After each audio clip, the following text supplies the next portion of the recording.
Welcome everyone to the Old Sword Club's weekly workshops or lessons, seminars, whatever these are. So in the sort of the grand tradition of we started at the start of the year.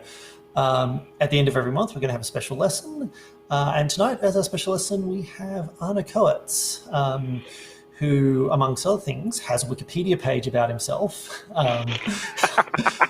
which lists him as one of two professional HEMA instructors in the world, which is kind of cool. But Arne is also a professional jouster and dressage instructor. He's also actually has his own riding and fencing school in Germany, which is just really, really cool. And definitely go and have a look at his website if for no other reason than just Arne's house is amazing as well. And then on top of that as well, he's also he's probably the best dressed HEMA practitioner. Certainly would give anyone a run for their money. And actually, in fact, the first time we got him on, my partner Zoe basically ran in and said, we were setting up the time, basically like, Tim, you have to dress up, you have to get your waistcoats out or something because you can't let Arne outshine you. And I do think he did, but that's good. Anyway, without much further ado, I'm very sorry to anyone who wanted more ado because we're out. I'm going to pass it over to Arne, assuming the thing lets me. There we go. All right, so I'll pass it over to Arne to present. And yeah, if you have any questions, just chuck them in the chat and I will put them up on screen, when there's an appropriate time. So if you think of something, just write it and it will get answered eventually. All right, so yeah, other than that, take it away, Arne. Well, hello. Tim asked me recently to join him again because, of course, we did a little one quite a while ago now. And that was kind of fun to just kind of quite spontaneously decide to do something together because Tim and I have known each other for a while now, and it was nice to be able to contribute something. And so then we were talking about some much more nitty gritty of mounted fencing, and he's been asking me a bit more of a general overview of mounted HEMA or mounted fencing. We actually said mounted fencing, and this is where we get already into a little bit of a disambiguity. Disambiguation, I think, is the English word. I'm sorry. And that is kind of what I kind of want to look into, is what does mounted fencing really mean, and sort of the context that it exists within. And I think that it's quite important to understand what we're looking at. Because it's really quite a broad subject. So if you look at what mounted HEMA is, historic European martial arts, and then there's the big question is, should we be limited to European anyway? And, well, you can take your pick. The point being that mounted martial arts is a very broad subject. So as I've recently said in another lecture somewhere, it involves mounted archery. That is a mounted martial art, absolutely. Jousting, that is a mounted martial art, absolutely. And there's skill at arms, and there's so many versions of that have different names, but where you have targets and you ride past it and you hit them with something, which is kind of what mounted archery is also doing, except they specifically use a projectile weapon. And so there's all these martial arts, and then there's specifically mounted fencing, and then you start getting into, when does fencing become fencing? And this is a little bit tricky when you look at jousting. When you're jousting, you have an opponent, and you have somebody who's going to hit you, and that already makes a big difference. Yet it is still just kind of like a slapping contest in a way, because you're not allowed to defend. Defense to make sure you don't get hit whilst being in the line of fire, if you will. So I'm just going to take that as a sort of a definition, where you have a method of defense against an opponent's weapon, and that would be then fencing. But it's just a definition that I just decided to use here. You could probably define this in several different ways, depending on how you want to do it. One of the big issues is, for instance, dodging that is a method of defense. Not being there is the first method of defense. And that started modeling the waters. But just for the sake of argument, just you're trying to have this game of, can I hit you? Can you not hit me? Can I defend against you as I get to hit you? And that whole game. And you can do that on horses.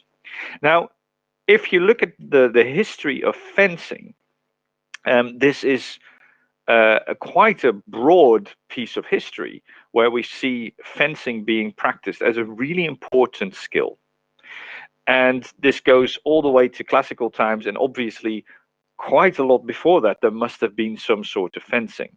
So even in, I don't know, Sumerian times or whatever, the hand-to-hand combat weapons are still very, very important. In fact, you could argue that archaeologically, we know that it is Paleolithic in its origin, especially with spears. And that is, not that we know that much about it, but we know it must be done. I mean, you can throw things at each other, but you very quickly also get to grips with each other with, like tiny little stone daggers. And that means that wrestling, dagger, fighting in general, hand to hand, is very old and is very prominent in warfare or other conflict in human history up until very recently. And I mean, I suppose it still happens, but it's not as prominent anymore in warfare now. And this means that we have this sort of landscape that we have fencing in. Yet, what I think is a little bit forgotten sometimes, a little bit in these discussions, is that fencing on foot has a lot less of a prominence, historically speaking, in, let's say, from medieval period onwards, especially in Europe, than you would imagine, because the fencing on horseback becomes so important, and there is a very good reason why this is. And this has to do with how warfare was conducted in general. Because when we think of warfare, we usually think of battles. And this is usually where the top trumps discussions comes on, where people go like, well, this type of troop type is slightly better than this type of troop type, and all that kind of rubbish. But battles are very, very rare because they're very high stakes gambles. So people avoid them like the plague at all sides. They're very expensive. They're very difficult to arrange. People usually don't want to be in a battle because if you're clearly going to win, they're not going to bother with it. So as a result, there's other types of warfare that are very prominent throughout a very large period of history. So sieges, but in particular, sort of a guerrilla type of warfare. So you have these patrols that are going through countryside, trying to command a region and its resources and its connecting infrastructure, and destroying resources of the enemy and gaining an area of influence. Because that is really what warfare is about. It's not about defeating the enemy necessarily in the field of battle that could be used to control an area, but it's about the control of the area in the end that warfare is about. Hence, the so-called rider war, and this is a historical term, Ruteroorlog, is kind of really important.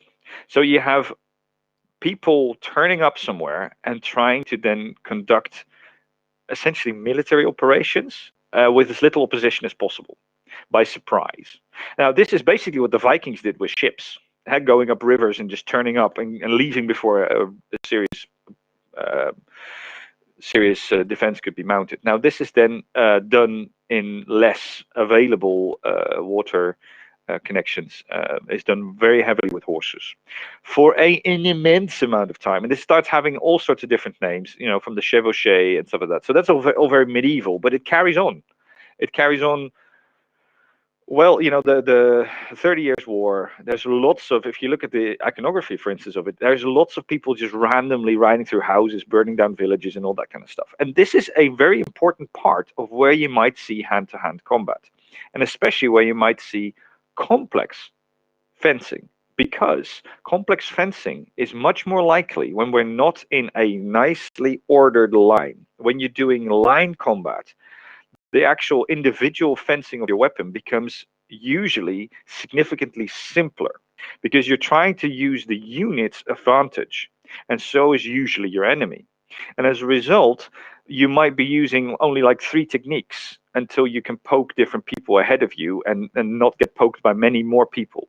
You have a more complex environment in that sense to deal with your brain. So you want to keep it simple in your own motions. But also you can't do fancy footwork to do certain techniques because you can't step out of line. And so your options are far more limited as an individual. So the options of the group are larger. And this coordination with other people means that when you have a sudden clever idea, that doesn't mean that everybody has now all of a sudden supported you in this clever idea.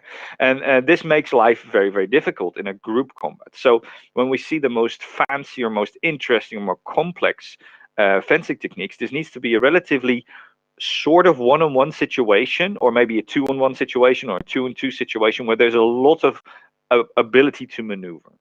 Now, this is much more likely in this sort of small war, this rider war environment, or patrols meeting each other, or random surprises and ambushes and things like that, are much more likely to devolve into a swirling skirmish. I think is the usual word that's used for that, is skirmish. Now, in skirmishing, you can start using far more clever fencing.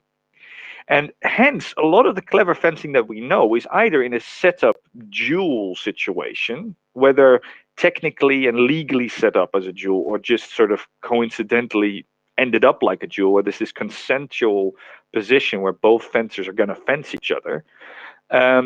That is kind of a weird thing to happen. And you hear this in knife defense circles a lot. Like, you kind of go, well, we always kind of assume that people are going to just stand up and agree to use their daggers. And that's, of course, not the regular reality. There we see this, that people are shimming each other in surprise 99% of the time. I think it's 87% actually. But anyway, so this kind of stuff is kind of needs to be considered when you think of fencing. And this is why mounted fencing is perhaps more prominent, historically speaking, than people tend to think, because the situations where you might find a swirling skirmish are heavily influenced by turning up to the battle, turning up to the fight. And turning up to the fight is much more likely to happen as at least one side has mounted troops. And so this sort of surprise riding into a camp or into a village, and then people coming out and trying to do something because they did notice something, but they couldn't put full armor on. They couldn't barricade things. They just didn't have the time. And that means that all those tactics, entrenchment and things like that, the prepared position cannot be used because of surprise. And this is where mobility is key to prevent the enemy from being able to use a prepared position. And hence, a lot of this actual hand-to-hand combat is much more often used by the relatively few riders are very prominent in letting hand-to-hand combat happen in the first place, especially in a military sense. And this has an effect on civilian life as well. So those that are in their societal role linked to their military service as a mounted fighter are much more likely to specialize themselves into fencing skills, like swords, like lances, but that varied group, wrestling as well, is trained by knights, for instance. But it's not just that. There's a lot more of societal prowess in fencing, in a sort of a more aristocratic, vague sense, and that carries on for hundreds of years. And this has to do with the likelihood that somebody is going to end up in the thick of it, or at least that assumption. And then that has a lot to do with being on horseback. So once you're on horseback, you're assuming that whatever combat you end up into is going to be up close and personal, even if it's not necessarily hand-to-hand combat yet, but much closer than somebody who might lie behind a sniper rifle, which might be a mile away. So that whole emphasis on trying to develop your chances in hand-to-hand combat is very much affected by the introduction of riding styles. So when horses get that little bit bigger, from really tiny ponies to somewhat bigger horses, but still much smaller than we used to. And we start seeing the introduction of the curb bit as well, and a predecessor of that, very complex story. But the medieval bit development allows for a revolution in riding ability, and especially the widespread ability to ride a horse to a certain level. Now, I don't want to get into the nitty-gritty too much. I'm sure there's a couple of people who are particularly interested in this, but it could end up in a massive sea of confusing jargon. But just in the sense of what we're talking about, I need to turn the other way. So that little painting there shows a horse with the head crested up, and the bum of the horse is curled right under. So there, curled right under, and you see that the hind legs are on an angle. They're kind of like harmonica together, and that is called Haunchesflexion in English, or Hankenbiegung in German. And this crest of the horse's neck, the head being very up, that combination is known as collection. So your horse is together. Now, I don't want to carry on too much about all the nitty-gritty things of how to get there and things like that, but this ability to do this to the level that you see in this picture, and actually, quite frankly, beyond it, this was just expected of troopers, of basically anybody who was expected to do any close combat fighting on horseback. This was just a given. And it might not always have looked this neat as the picture is supposed to show, because of course, we want a happy horse nowadays and things like that. And maybe they were a bit less concerned with that, but this was just expected. And this goes on for hundreds of years. What is really interesting in this is that only really comes out of fashion, at least the attempt at achieving that with pretty much everybody, in sort of the 1850s. It's a bit of a gliding slope, but it goes rather quickly all of a sudden. In about 20 years, things change a lot in warfare, and warfare is kind of the technical landscape that also civilian fencing kind of has to connect to and is developed by. Weapons availability, weapons production do affect the civilian specific fencing styles quite heavily. So, for instance, you could make a rapier-like weapon in the Middle Ages, but it wasn't really widely produced. You get really tiny long swords, that might as well be a rapier, but they're few and far between, and they don't really have a prominence as a style per se, and that starts becoming a thing as warfare develops, and then the civilian offshoot of that develops. But it is an offshoot of the military progression. And then it becomes its own thing, by all means. And that goes into small swords, and I'm sure the audience has some idea of all of that. The point is that this 1850s or middle of the 19th century, there's a distinct difference in firearms, especially handheld firearms. So firearms have been around since the 1340s on the European battlefield. Actually, since the 1280s in siege warfare in Europe. So they've been around for a long time. But they never really did so much to the ability to field close combat riders in actual practice. And we'll get a little bit more into why in a moment, because also, of course, some of the early adopters of firearms are actually the riders themselves, and knights for that matter. And the point being that guns were rubbish.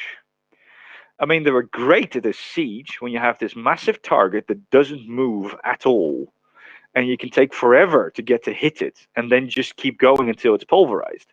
Guns are absolutely amazing at that from the get-go. What they're really rubbish at is hitting moving targets. And I mean rubbish. So accuracy of firearms is often considered in terms of ballistic accuracy. So how much can I control how the bullet flies? And then what does it do when it gets there, the terminal ballistics? This is still also a bit rubbish, but not that bad. I mean, just round balls are actually round because that's ballistically actually relatively good. It can get better, but it's still relatively good. And the thing is that the guns, when they're clean and the first shot, and you do everything, and you sit there and you load it very precisely and stuff like that, and you lay it on a bench, you can hit really, really rather accurately. Not as accurately as today, but it's accurate enough. The problem is not with that. The problem is with ignition systems. I know this is getting very technical, but it has to do with lock time. When you pull the trigger, it might take a while for the gun to go off. And this is a really key problem why hitting anything that's moving becomes ridiculously hard. Or standing in a field with a big, heavy arquebus, and these things are heavy. That's why I have those struts underneath them to hold them up. But the thing still wobbles more than you want to. So nowadays, you can just allow the wobble and then shoot at the right moment. With old ignition systems, you cannot do this. And they start coming in the middle of the 19th century. And this means that people can start picking off people at 100 yards. This was not a realistic opportunity before then. That doesn't mean that the bullet doesn't fly that far. It really does. But you can't actually hit a moving person, even if they're just walking around a little bit. You're not going to hit, not in practice. And as a result, from the 1850s or so, cavalry tactics change significantly. There's also landscape changes, which have a lot to do with this. And that means that from this collected riding, we start going very much towards jumping fences. Well, there needs to be a fence to jump. Those fences start becoming far more widespread in the 19th century, with, for instance, introduction of barbed wire and things like that. A very complex story. But the thing is that riding changes a lot. And we're starting talking a lot more about raw speed and a lot less about precise positioning of the horse. So don't want to get too much into riding style, but that has a massive, massive effect on how we consider fencing and what we consider the ability of the horse to allow us to fence. So a lot of writing about warfare on horseback and stuff like that is actually from the view of cavalry people from the first half of the 20th century. And their ability to ride their horse was based on what they got taught. And a lot of them are very heavily influenced by this jumping, fast mindset, because that is their environment that they have to operate within. And this environment is not very representative for instance, a medieval environment or a Renaissance environment or even a Napoleonic environment, frankly. I mean, there's a lot of lead flying in the Napoleonic period, lots of lead. However, it's more or less random compared to modern weapons. So anyway, this means that the actual tactics change a lot, and that means the actual skills that people need change a lot. I kind of mention all of this because what is interesting is how similar, to me, fencing on horseback is with a saber in a Napoleonic uniform on a horse, or with an arming sword in the medieval period, or even with lances. You know, the lancer use of lances in Napoleonic context, like the Red Lancers, the Dutch Red Lancer Regiment, for instance. That kind of stuff is actually more similar than you might think to medieval lance work. They emphasize a little bit more holding it in the middle, but both are seen in both cases. Couching the lance is both seen in both cases. So there is actually a remarkable amount of continuity and comparatively similar use of the weapon. This is kind of contrasted with how people are learning to fence on foot. This is done slightly differently. And as the periods go on, the amount of complexity in the technical ability of the foot fighters, it doesn't necessarily go down if you learn the whole curriculum, but especially the beginning of what you get taught is simplified more and more, and then complexified more as you get better at it.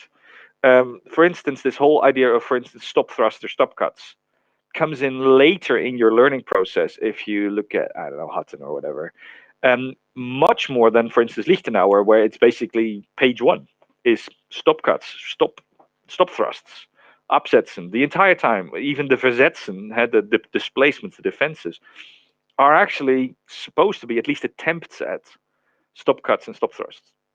And then, of course, it doesn't always work. You need to know how to deal from there. But the point is that this way of learning fencing changes, even if in the end, of course, you always have the same options in the end. If you started to understand the whole, of course it's in saber work, of course it's in cutlass work, and perhaps quite a lot of it. But a lot of the time when you start introducing this type of a style, it doesn't seem to be so prominent in the beginning, in the main introduction of how to fence. And this also has to do with your ability to be able to step out of a fight. So when you're fencing on foot and you just do have this consensual situation where we square up and we do some fencing, which is what we train by far and away the most in HEMA, that situation lends itself very well for people just kind of keeping a certain distance, and then somebody tries to get close and the other one goes, I don't like that now, but I liked it. No, I don't. Actually, now I like it, but now I don't. And then you get this sort of thing happening, and this distance, you can make it bigger again. On horseback, that particular approach is extremely difficult. It's not impossible, but it's extremely difficult to do with enough precision and enough immediacy to be able to actually employ it in a fencing sense. And this means that you're very much forced to have very committed approaches, very committed fencing. And this is kind of what my talk was about in the Drein event talk that I recently published, for instance, that goes into much more detail. And the point is that you're galloping at somebody, and here we go. And you get all these phrases from cavalry tradition, like l'audace, encore l'audace, et toujours l'audace. The audacity, again the audacity, and always the audacity. And a cavalryman should not live to the age of 30. And all those weird phrases and the almost suicidal mentality, because having a more suicidal mentality, a more attacking mentality on in terms of a cavalry attack, is actually the best chance to survive, because that violence of action will control your opponents to some degree, and it allows you to actually pass by dangerous areas of your opponent's weapon deployment. So you can actually make it easier for yourself to not get hit by coming in. And it also means that you have more opportunities to use your weapons at arm's length.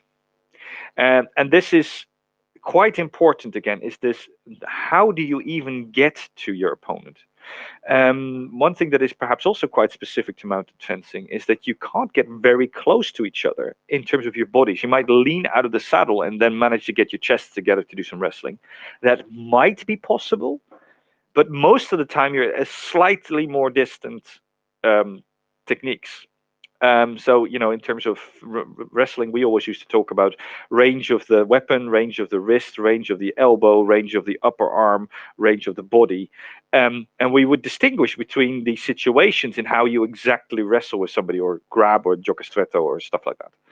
And that is much more emphasized towards the range of the wrist or the range of the weapon on horseback.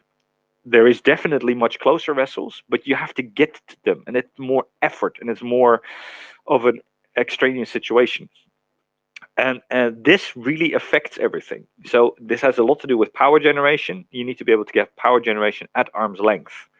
And that means you need to use your shoulder blade a little bit more deliberately, because you're forced to use that mechanic, which can be used on foot. But you might be able to do it in other ways on foot, whereas on horseback, you're much more dependent on getting the motion of your horse to kind of power your fight. So that's that whole dynamic there. But the other thing that's actually really important is controlling what your opponent, where it's moving. So you actually have a control over their animal by means of herding techniques. So similar how you can do effects on cattle when you're controlling cattle with usually called cutting or cattle work in the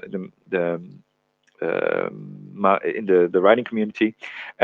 Controlling an animal at a distance is very interesting, and that will have an effect on the mounted fight. So by riding my horse, I can make my horse more aggressive or less aggressive to the other horse, and thereby affect basically the footwork of my opponent. And they're going to try and override this effect, of course, but that might be harder or less hard depending on exactly how we do this. And again, this is extremely complex, and then you get a feel for that very quickly. But this actually means that herding techniques, and also the more crude herding techniques, are actually part of mounted fencing, and they're perhaps a little bit more rare and a little bit more funny examples. But this kind of segues into what weapons we might use from horseback.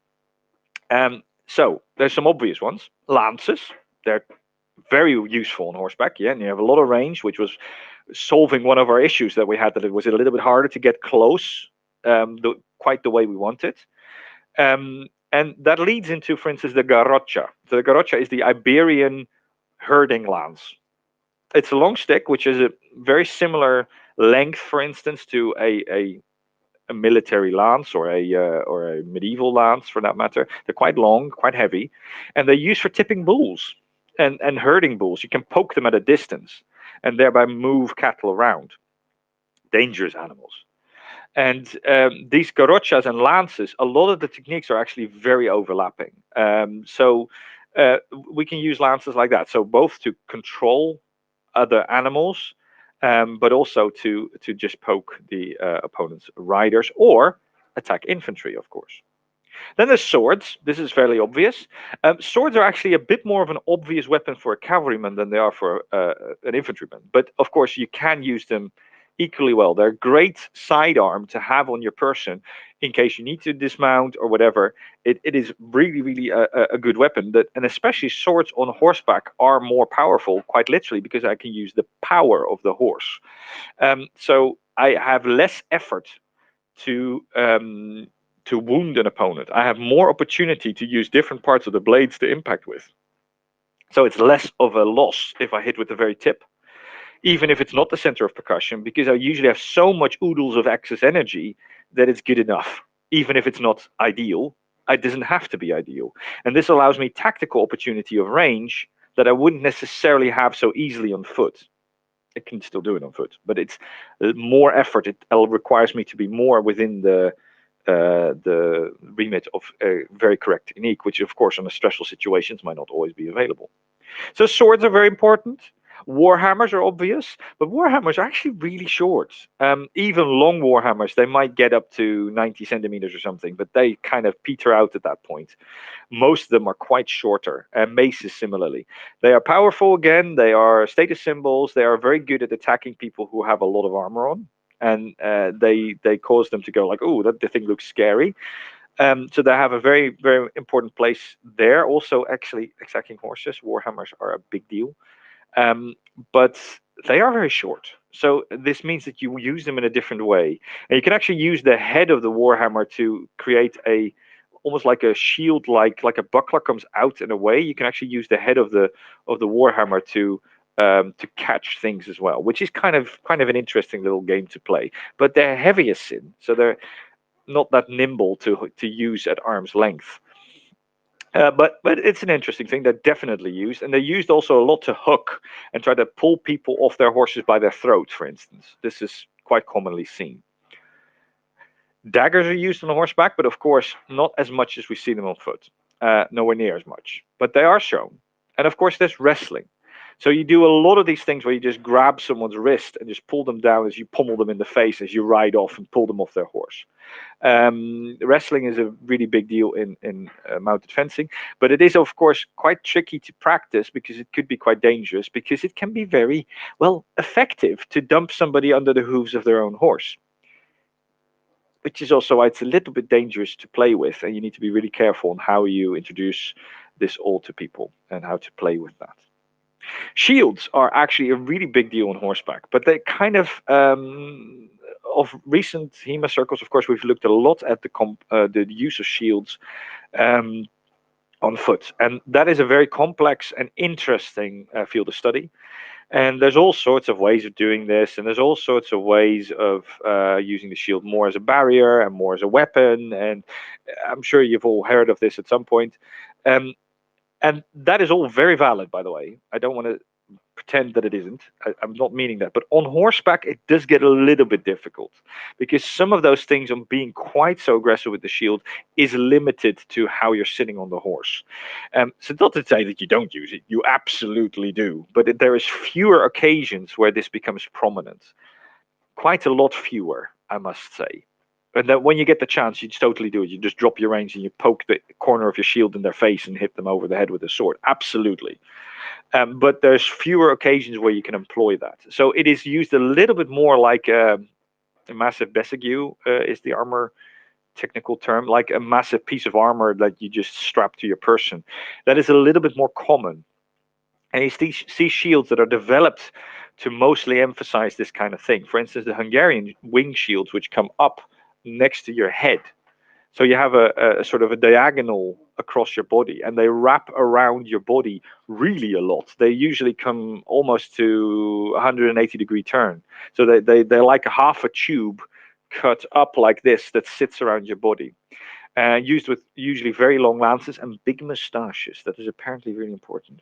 And there's quite a lot of examples of these. There's original examples of these. They're very interesting. I've not actually gotten to play with them yet. I should make one. But shields are actually more important than people tend to think because of the complexities of controlling where your opponent is going to come from. It's much more random in mounted fencing.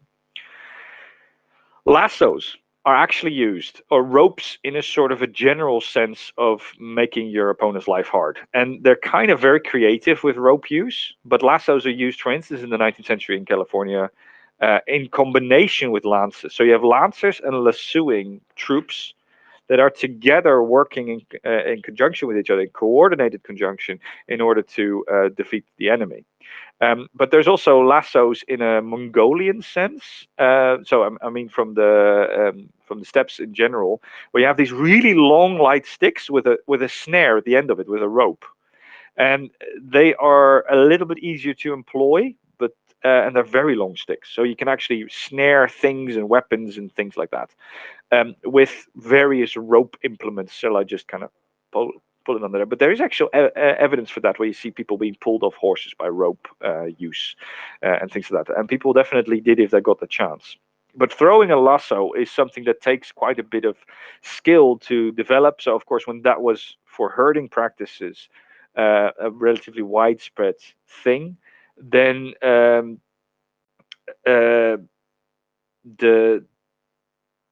that actually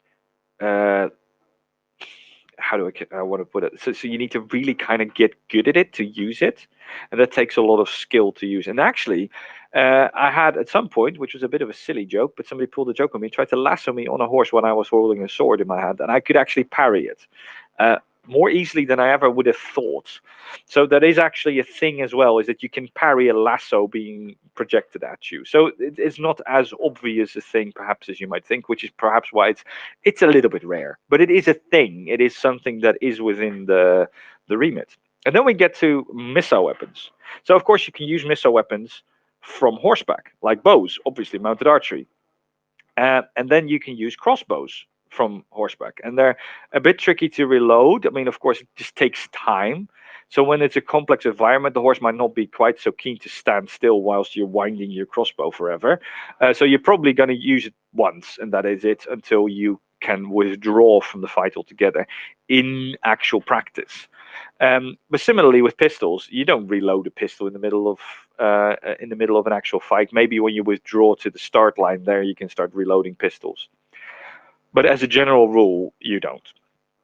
But crossbows are interesting because then also there is advice from the manuscripts on how to deal with a crossbow being shot at you. So using lances to at least provide some attempt at cover. How effective this is supposed to be, very questionable, but you can do more than you might think. We have tried this a little bit with various less than lethal versions of crossbows, but that's of course very quickly gets into more and more less representative situations because the weapon is so changed. The flight of the arrow becomes far slower and So it's a bit tricky, but it's actually a little bit better than you might think to just use your lance as a shield that you can also move a little bit. It is remarkable. And then we get to pistols. Now, of course, pistols are used on horseback quite early on and quite widely.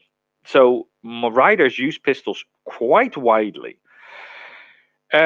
Now, especially sort of from the 16th century onwards, we see wheel lock pistols, because wheel lock pistols are a lot easier to use on a moving horse than, say, a matchlock, which is, of course, the initial way of igniting a firearm. And these wheel locks, you can also turn them over, so you can do this sort of gangster style, which is actually effective because it means the sparks go into the pan better. So you have this sort of tipping thing going on. And you're using this very long extended arm to kind of create a sight picture along your arm. So there's not really, well, they might have some sort of sights, but they're not really used. And this has a lot to do with needing to lead the target. If the target is moving, I need to lead it like with a shotgun when I'm shooting clay pigeons or something. And because the lock time is very bad, for modern standards, it means I need to lead the target, pull the trigger, and keep leading the target until it, at some point, at some more or less random point, is going to go off. And this is very difficult to stay within this lead of the target movement, especially as the target is doing accelerations, decelerations, things like that, and actually hit anything. Hence, we read of advice to use a wheel lock pistol with the muzzle touching the target, so you know you will hit. And this is period advice, and it actually comes up several times. And this is widely done. So the main thing that a pistol then is just a very powerful hit, whilst just pointing at somebody. I can touch you, I can shoot you. And that is, of course, also a reality. It's very short distance pistol use from horseback. If it's an infantryman and he's 2 yards away or just at pike distance, of course you can use a pistol as well. But if you have the choice, you use it touching, especially in the 16th and 17th centuries. Now, the thing is that once you've shot your pistol, you might have another one, if you're lucky. Probably not. And then what you see is that they shoot the pistol. For instance, in Napoleonic times, they have their saber hanging from their wrist, throw their pistol to their rein hand, catch it so they don't lose it, and then flick their sword up, and then start using their saber immediately after. So these transitions from pistol to sword are specifically mentioned. I think that's a French source, if I'm not mistaken, of catching it in your rein hand. It can be done. We tried it with Nerf guns just to see if we could manage that at all, whilst not gobbing your horse, and it's actually easier than you think. And you can retain your pistol and put it away once you're at leisure. Anyway, so pistols are used like that, but also importantly, pistols are also used to clubber people over the head once they have been discharged. And pistols are even designed to be a good club for quite a long period, like over 100 years. Pistols have massive balls of weight at the end to be able to hit people over the head with it. Or you hit them with the barrel, which is quite a chunky piece of metal. And quite often this destroys the pistol, by the way. But this is a widely used technique as well. So you get into really weird and wonderful ways of creatively beating people up and using many, many weapons. Basically anything that's practical goes as far as mounted fencing is concerned.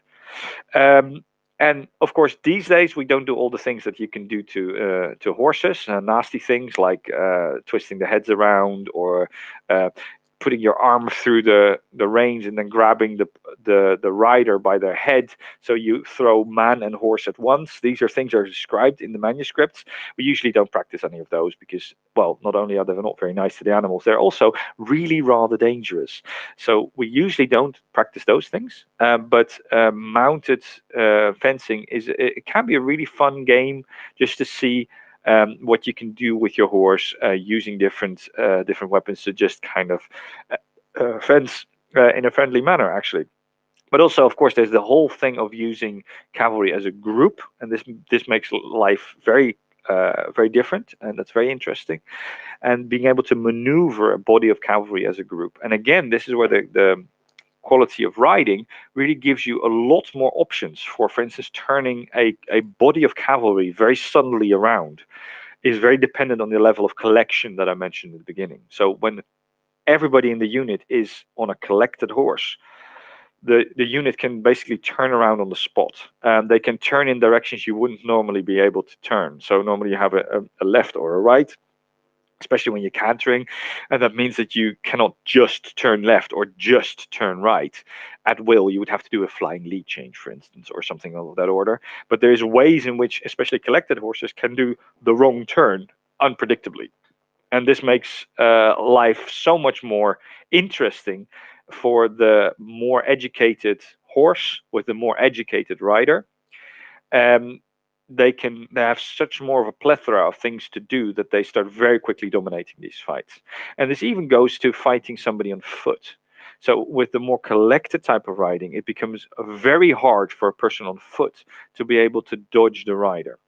Now, that is quite interesting in this thing when we start talking about speed. A horse, of course, is fast, but a person on foot can run just as fast in practice. I mean, a horse can reach much higher top speeds on a horse race when everything is just the way you want it, and the load is very light, and the horse is very large, and the ground is perfect, and we have not too much rain, not too little.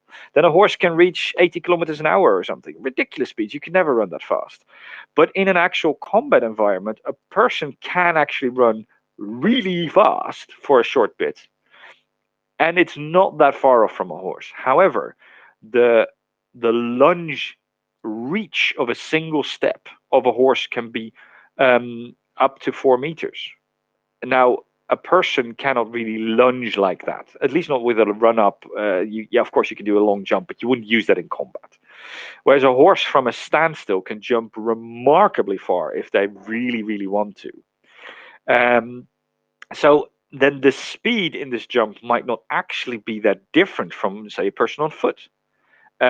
However, the amount of energy left to the horse and rider once the jump is done is very different to somebody who does the fastest and most extended lunge they could possibly biomechanically do, which is why you don't see people do it that much, because you start putting all your eggs in that one basket. And that's why people are usually a little bit more conservative, even though they're capable of far more. They can't always employ it because they need to be very certain of the situation, the fleeting situation, to employ such a really explosive lunge or a flash or things like that. I mean, they can be really quite impressive, but on a horse, it is much easier to employ a more energetic footwork, if you will, because the horse can carry on from there more easily. And also you're kind of a bit more committed to having to try to find tactics like that. So you start changing your mindset and your tactical decision making on the basis of being forced to think more in that direction, to be honest. However, of course, you could do that on foot if you really wanted to. The point is that you get accelerations which are really quite impressive, but mostly you're talking about stride length that is very large, and that can be also sideways very large, and that is actually quite interesting. The other thing is that when an infantryman is having to look up and angle their weapons up towards the rider, this actually affects what they can do in terms of sideways stepping. So also the length of the weapons matters in all of these things. So there's an interesting geometry that's kind of hard to explain, where riders tend to outmaneuver, in a tactical sense, small numbers of infantry. Of course, once we start getting into units, this gets even more interesting, because, for instance, what a unit of infantry can do is have a larger density of people than cavalry can have in a maximum density. And this large density also means they can have more weapons, more pikes, more halberds, more everything, more points sticking out of the unit. However, when they are that close, they start interfering with each other's stride length. You literally can't step very far because there's other legs there. Your weapons can't move really big. You can't do these big overhead blows with a halberd because there's no space to swing it.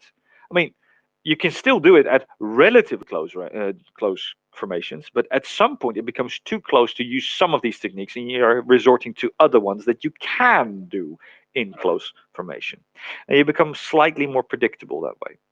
So there is sort of this interesting choice that the infantry needs to make: is how close are we going to pack ourselves? And when they're a bit broader, their individual prowess with their pike, for instance, the fencing with the weapon itself becomes far more useful to the infantrymen. However, their support from other infantrymen around them has changed, and it does mean that it's easier for the cavalry to just barge right into the unit.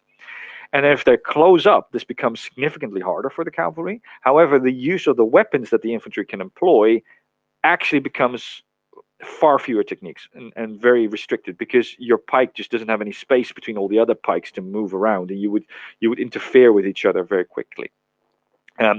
So there's that whole thing, is that the infantry has to choose how they're going to approach this just by this mere presence of the cavalry turning up.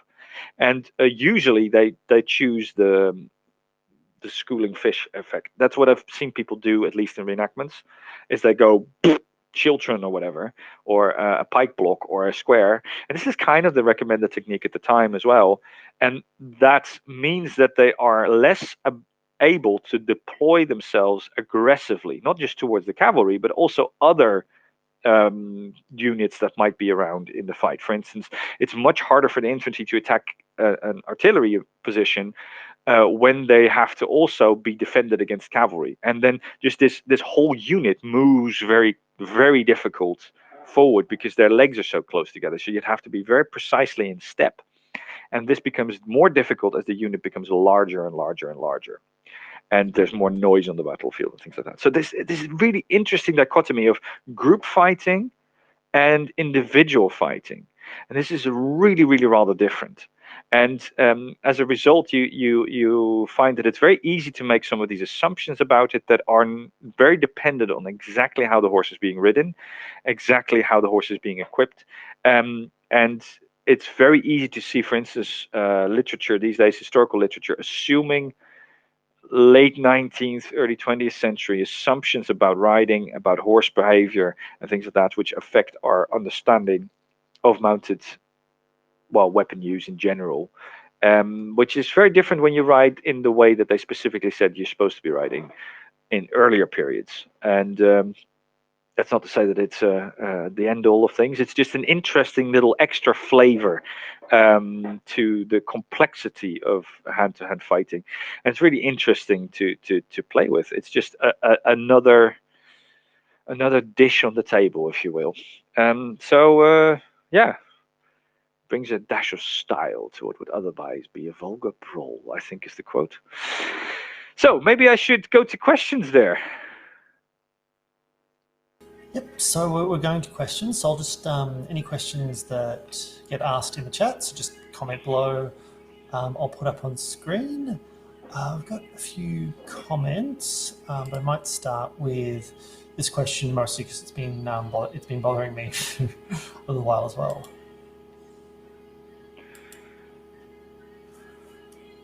This came up when we were talking about the painting. Which one? I just see something about because some of the text is now not readable for me. So there's lots of stuff on the right. Where am I looking? I see. Okay, so I'll read out from Philip Braven. I hope I'm pronouncing your name correctly. And he just says, I may have missed something. Why was it expected / desirable for someone to get their horse into a rampant position? That's collected position, yeah. Because that allows you to coil the spring is the simplest way I can put it. So the hind legs of the this is really weird in other way, that one. The hind legs of the horse here are basically a coiled spring, and they allow you to power the horse's movement from the hind legs. A horse has the tendency, when it's being lazy, to kind of crawl itself forward from its front legs. This is efficient over longer distance, because that's why it's lazy. But once you get the hind legs to move, you can do a lot more sudden acceleration. You can do a lot more sudden turns, sudden deceleration, whilst maintaining a lot of energy in the horse. So in terms of fighter pilots, you would say it improves the power to weight ratio drastically. So it's like the afterburners on your aircraft. And what this also allows you to do is actually, I actually like watching fighter pilots tactical BVR videos on the basis of getting ideas for mounted tactical use. It's remarkably similar. So the collection level of your horse acts as the altitude for a fighter pilot, which is kind of a receptacle of energy. So you can have speed and you can trade speed for altitude, which means you can trade it back for speed. And that altitude becomes this level of collection at this rampant position that you were talking about. So, and this allows you to, for instance, change the tempo. So normally your canter or your gait happens to be working, could be walk, could be trot, could be tilt, I don't care. It's predictable. So the rider up opposite you will know exactly dun da da dun da da dun da da dun. That's the rhythm you are thinking in, your rhythm your body is already moving in to be able to sit on this horse. And that means that the rhythm of your footwork belies the rhythm of your weapon. And when you can collect the horse, you can start playing with the rhythm of your horse whilst being biomechanically correct. You can start doing and as a result, start playing with the expectation of your opponent drastically. So this is an opportunity you, in practice, really don't have if you're not collected. I know people shorten horses for jumping. They're kind of trying to do a similar thing. When they jump over a fence, then you need to step the horse precisely. But this has a lot to do with the horse already seeing the jump and knowing what it's about to do and kind of playing ball with that. That's one thing. The other thing is that you throw a lot of other options out of the window. For instance, also the technique that's often used for that, which is shortening rather than collecting. This is getting very much into riding technicalities. Means that the horse is much less likely to suddenly turn direction. This is very desirable for jumping because you don't want the horse to go, no, I'm not going to try. I'm going to go 90 degree and go around the jump. We don't want that. So as a result, if I collect my horse, the horse might very well do a 90-degree turn when I don't desire it, which is not something you want in jumping at all. So they tend more towards the so-called shortening, where they basically just make the horse go short into itself to shorten the step. And this is not necessarily as useful on horseback. Now, on horseback, you also might want to go forward and then suddenly turn around the haunches or around the front of the horse. And you want to make that available at will and at very short notice. And this is much more available when the horse is free in the front. When there's less weight on the forehand, he can move his legs around much more easily. And it's a little bit like feeling like you have a speedboat in the water and the bow lifts out of the water. It starts becoming much easier to turn like that, to face in different directions. And that's a very similar feeling you get on the horse. Then the horse, in a social herding sense, becomes more brave. It feels more dominant towards other horses in this position as well. And it makes it much easier to control the horse in any basic form whatsoever. It's easy to steer, it's easy to accelerate, it's easy to stop. And you can stop more suddenly. So you have a lot more control over the animal. You have a lot more maneuverability. You have a much better thrust to rate ratio because you're using a different engine, if you will. And you control the horse much more readily from your seat, which means your hands are more free. It's also much easier to suddenly drop your reins and start grabbing things because you're not as impeded by the loss of control that you then impose. So when the horse is more up, this is not really a loss until then the horse peters out and loses its collection. And that depends on just how far you've gotten with your education of your animal, how quickly that will happen. You can keep them there quite a long time. But the more collected they are, the more they're just moving as if they're your own legs from your own pelvis. I don't know how to describe it any other way. You feel like a centaur, basically. And that you can control them to the utmost degree until that head plonks down again, and then we call them, they become heavy, and then you start needing to use the bit. Perhaps there's various ways of dealing with it, but a very common way is to use the bit to then control the horse, which is very substandard in so many ways. And that means that the collected space makes the horse much more controllable, much more performance, and much more performance specifically useful to combat. I hope that's an answer without getting into too much detail. That was a lot of detail. I was going to I'm just going to move on to the next question. So this one is from Mick. He said, "I read that during cavalry use in the Indian subcontinent, there are a fair number of individual combat encounters between British and Indian cavalry fighting on horseback seem common." So I'm just going to have to hide it so I can read the rest. I know that this is much later than the medieval period, but it seems to be relatively recent. So yeah, so we'd be talking about encounters in like the very late 18th, 19th century. Yeah. Yeah, so So like the Indian Wars and things like that. Yeah, yes, there's lots of use of cavalry until very late. For instance, one of these things, I don't know that much about the Indian Wars. I really should read up on it more. But I'm sure that you've seen some of Matt Easton's videos where he keeps mentioning various things that are anecdotal evidence from there, which is very interesting stuff. And it keeps hammering home to me how similar a lot of things are to earlier situations on horseback.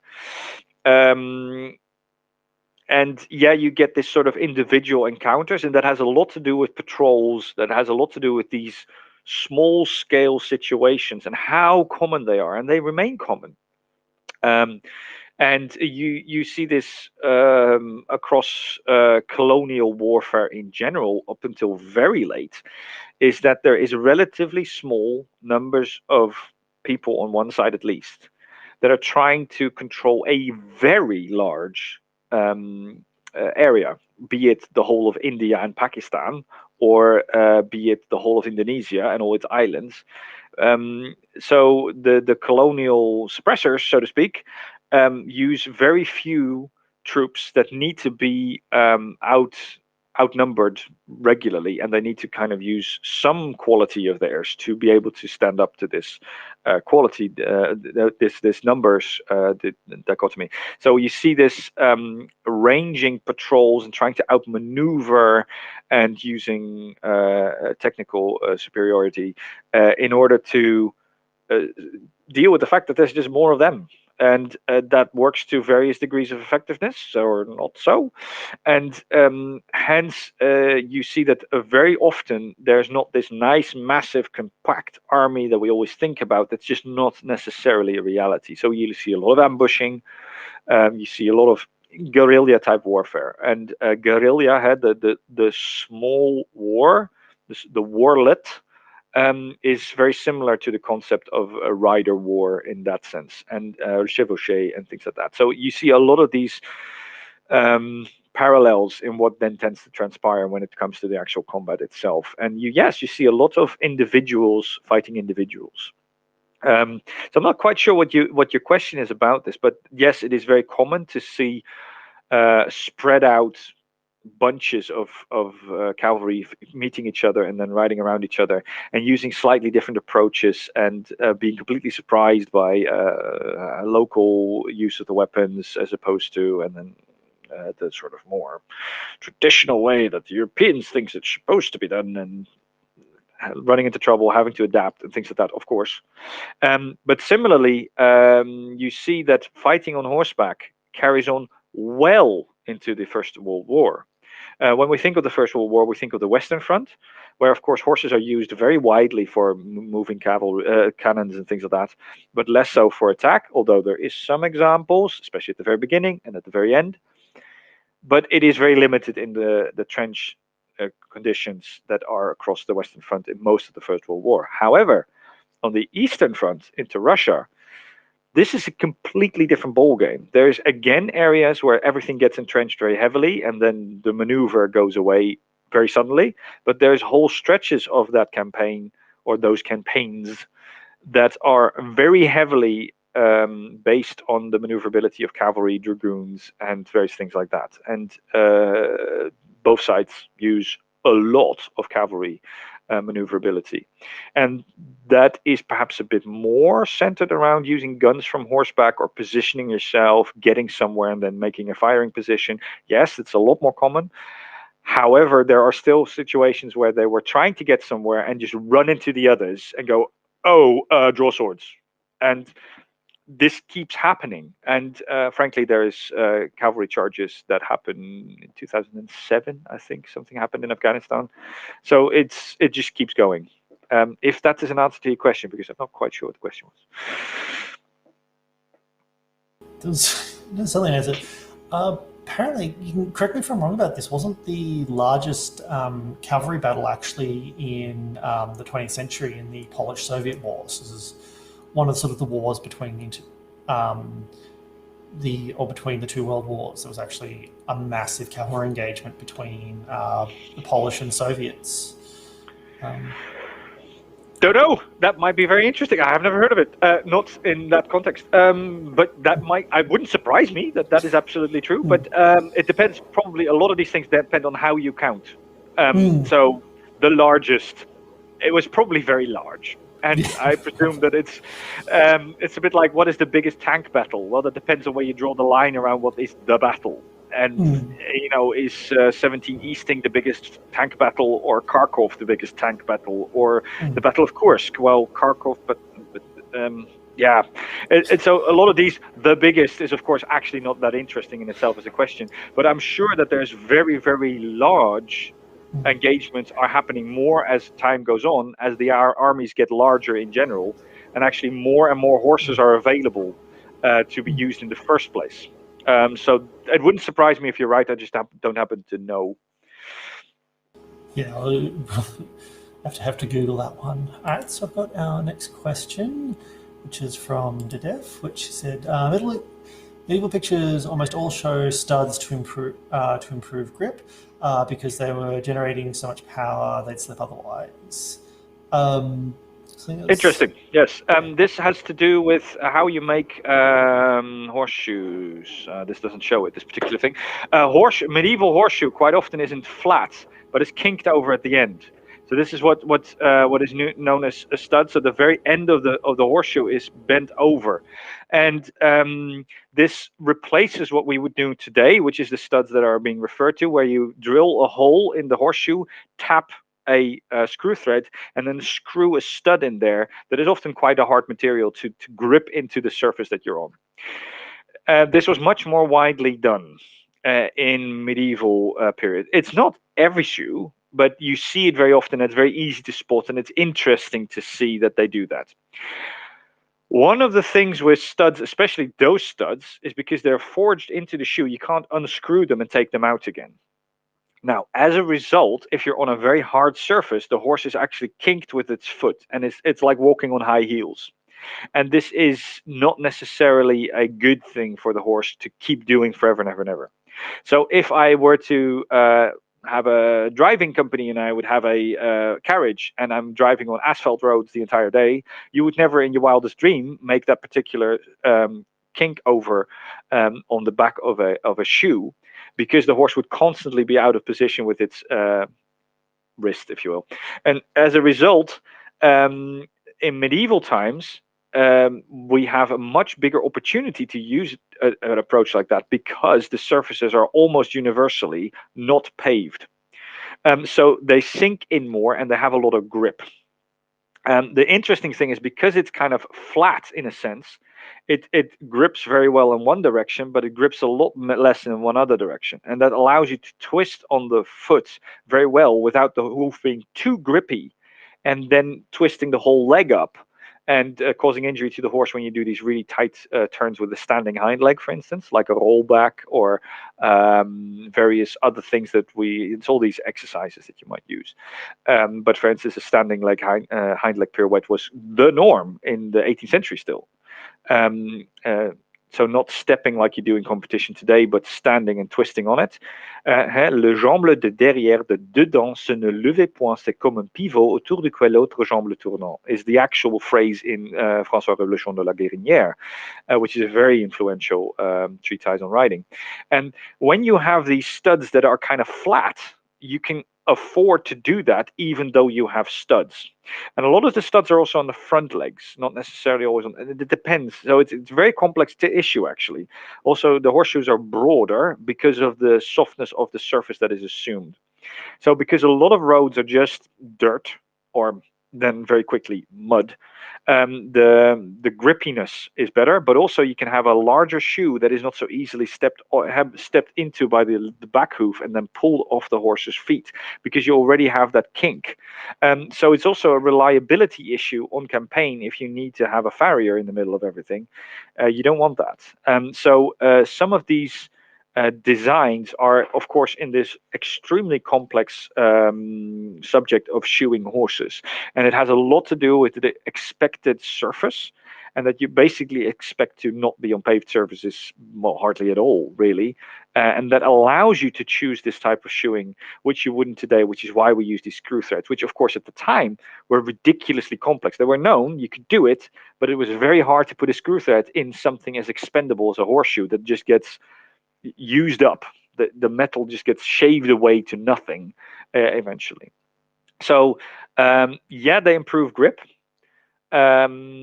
Yes, they do. But also they improve the various other things in how the horse rolls off its feet, and how the horse is less likely to step on its front hooves, and how there's so much more that goes on to this. And again, I'm not even a farrier, so I don't know all the nitty-gritty details of it. But yeah, so the choice for a studded shoe was much easier because the surfaces are soft. There. So it's kind of it's almost like it almost sounds like hobnails, and sort of like the hobnail boots they had, specifically have a bit of metal that would dig into the ground. Yeah, Uh, yeah, and hobnail boots inside your home are terrible because they destroy your floor. But outside, in the military sense, like a Roman legionary, they're great, and also they shave off very quickly. So they start off really proud, and then they very quickly disappear. So okay. anyway, Yeah, wow. Right. So next question we've got from Philippian. A horse would seem to be a large and logical target for the defenders to attack. Was this as common as we think? What were some of the ways a rider could protect their horse? oh, that's a very good question, because it's such an obvious thing to immediately think about. Yes, it was a target. Yes, it was fair game. There was no social conception that was going to suddenly trump just the need to survive on a battlefield, which some people try to argue, which is ridiculous, because when you want to not die, you don't care anymore, right? And yes, people attacked horses, absolutely. However, what needs to be understood is that a horse is very big. So yes, it's a large target, but that doesn't mean every bit of the horse is an effective place to attack it. You might have, be aware of, for instance, stab wounds. In the HEMA, we discuss this kind of thing relatively regularly. You don't need much of a stab wound to kill somebody, like 4 centimeters, 6 centimeters, whatever it is. The problem with that is that is dying at some point. So you don't want to be stabbed by more than so many centimeters, because you might die at some point. You will not instantly drop because you got stabbed this much. And it depends a lot of where you're stabbed, just how dangerous this is. And this goes for animals as well. Horses, everything is larger. This also means that the penetration to reach a certain organ is just generally larger. And the angles are kind of weirdly different. So, for instance, we present our belly side to whichever attacker we have as a general rule. We are this side, my thigh is facing you all the time. Whereas a horse, this is facing the ground. So all of a sudden, the angles to inroads is very, very different. And of course, most mammals are meant to walk on all fours. We're kind of the exception rather than the rule. Hence, our body isn't really that effective at protecting our delicate underside. With horses, this is at least conveniently pointing down. So there's that factor already, that it is actually harder to kill a horse than you think. Secondly, for instance, this position that you see on the painting where the head is there, just by putting a plate on the horse's head already means that the underside of his throat here is actually sort of largely covered by the head itself. This is hardly an absolute protection, but it helps. Now, also because the neck is crested and held up there, I can actually, normally you can kind of see the painting has the hand of the rider right there, with the sword, you can actually project your sword beyond your horse's head quite easily. So you could do hanging parries to defend your horse's head if you wanted to. And you might not necessarily know if somebody's attacking your horse or you. So you might just parry them just for the sake of parrying everything he might be trying to do. So there's ways of parrying things to the horse. Now, attacking the legs is very often mentioned in these discussions. And attacking the legs to wound the horse has remarkably little evidence for it historically. And it doesn't seem to be something that people discuss historically, whereas we discuss it very readily on Tintinet today. Because it's quite well known that the hamstrings of the horse are very vulnerable.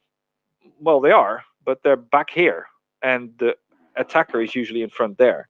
So to be able to get an angle to attack them and to attack, for instance, tendons and things like that is significantly harder in practice than it might sound in first thought. What is seen, however, and this is very clearly seen, not just once, is using spears to trip horses. Now, that's not to wound them, that is to trip them.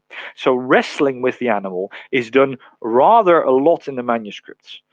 But because it is seen as more effective to wrestle the horse to the ground, crushing the rider in the process if you can, things like that, than trying to kill it quick enough so that it matters in your fight. Hurting a horse to the point that it will need to be put down is unfortunately rather easy. Hurting it so that it more or less dies immediately or stops fighting immediately or stops doing its job immediately is extremely difficult. And hence, this is quite a gamble for the opposition. It is definitely done, and it is described really quite a lot. But this decision is kind of also in there. So, for instance, if you want to stab a horse, you need to stab it, hang on, there. It's sort of here, because you need to drive it downwards into the body to get to its heart, lungs, and so forth. And you need to, this deep, maybe, effectively. I mean, you could probably make do with less again, but to really make sure, you want to plunge something this deep into the horse. And this is described.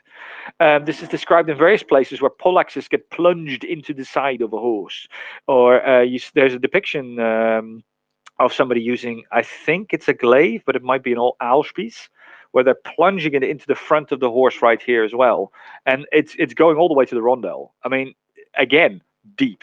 And this is similar to what you see in, for instance, yeah, I'm sure it's very gruesome, but in bullfighting, if you want to kill that bull, you have a very similar issue. And there's a sword used that is really rather long, and it's pushed into the hilt. It has to be pushed in to the hilt.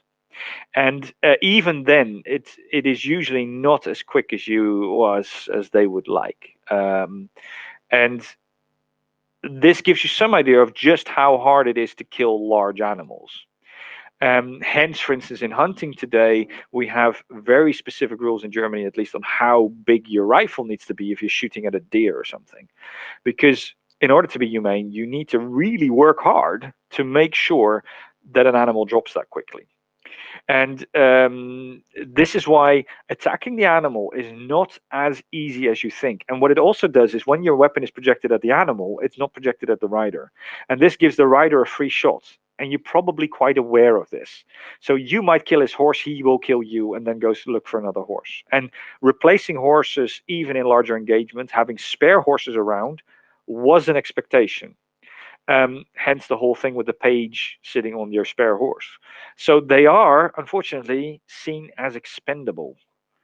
So the reality of that, once you have that context, is that attacking the horse is not as obvious a thing to do as you might think, because for the person who does this attack, it might be very risky. And it might not necessarily be as effective as it may sound. So you might have a horse stabbed 3-4 times, barging right through a unit, becoming agitated and starting to swim in the crowd as it's in pain, which actually makes it more dangerous. And then at the end, when you come out the other side, the horse dies in a ditch. And then we read of people being given another horse and riding back in there straight away. So this didn't do any good to the pike block that he just charged through. And especially it says that died and it fell over in a ditch. And there's a description in the Battle of Bouvines, where a horse gets hit in the head with a melee weapon, and its brain is dribbling out of its nose. And then the rider needs to be told that his horse is about to die. And he goes like, "What are you talking about? No, your brain is dribbling out of his nose. You need to use this other horse. Take my horse." And this discussion apparently happens at the period, at least so the original source claims. And this kind of thing is unfortunately something that there is examples of horses injuring themselves in most ridiculous ways, in the most gruesome ways, and carrying on and potentially even surviving. Um, so and people were very aware of animals being crazy like that. Running into a fence and injuring itself terribly and just carrying on. Horses in racing sometimes break their legs and finish the race with a leg flapping. I mean, it's rather terrible if you're a horse person to see this kind of thing. But it means that when you're aware that horses won't just stop because you nicked them, the choice of doing that attack becomes far less obvious. And with guns, it becomes a lot more available as an option because you can just shoot the animal with a lot more distance and from a lot more different angles. And yet, even there, we see that a lot of horses get shot several times and not drop immediately. So, hence, the utility of attacking the poor animal is not as obvious as you might think. And yet, of course, it was definitely done regularly, unfortunately. So, gruesome topic, I'm afraid. Always makes me a bit sad. Yeah. It's sort of quite terrifying to think about now. I guess also because we're very, very used to thinking of animals as pets, and as we're very, very disconnected from animals even as beasts of burden, as used for work, let alone the idea of animals dying. Yeah, so but I don't know. I guess we're talking about environment where people are also getting chopped up left, right, and center. Yeah, Well. human So, life becomes so much more cheap, and so is the life of the animal becomes much more cheap, and unfortunately. And the other thing, of course, is that actual hunger is a very realistic scenario as well in warfare. So if you use up an animal in battle, you might even be able to eat it afterwards, which is literally also something on their mind. And it's such a hard thing to deal with for us civilians sitting here comfortably. But it is, warfare is hell. I mean, that's just the way it is. Yeah, definitely. I think it is important to not lose sight of that. So now probably a more peaceful question. Philip wants to know, what are the best manuals to read to learn about mounted combat?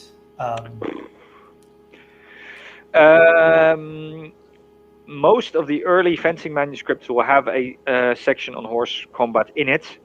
But much more so than the fencing sections of those treatises, they assume you know how to ride a horse. Talhofer was a mounted soldier, and then he was a fencing master. So they say, you do this thing with your sword, which I'm going to describe in detail, and then you just turn your horse around, and then you hit him like this. And how you turn your horse around is just not really described. And a lot of these things are, of course, then just assumed. And then we need to look at the riding treatises.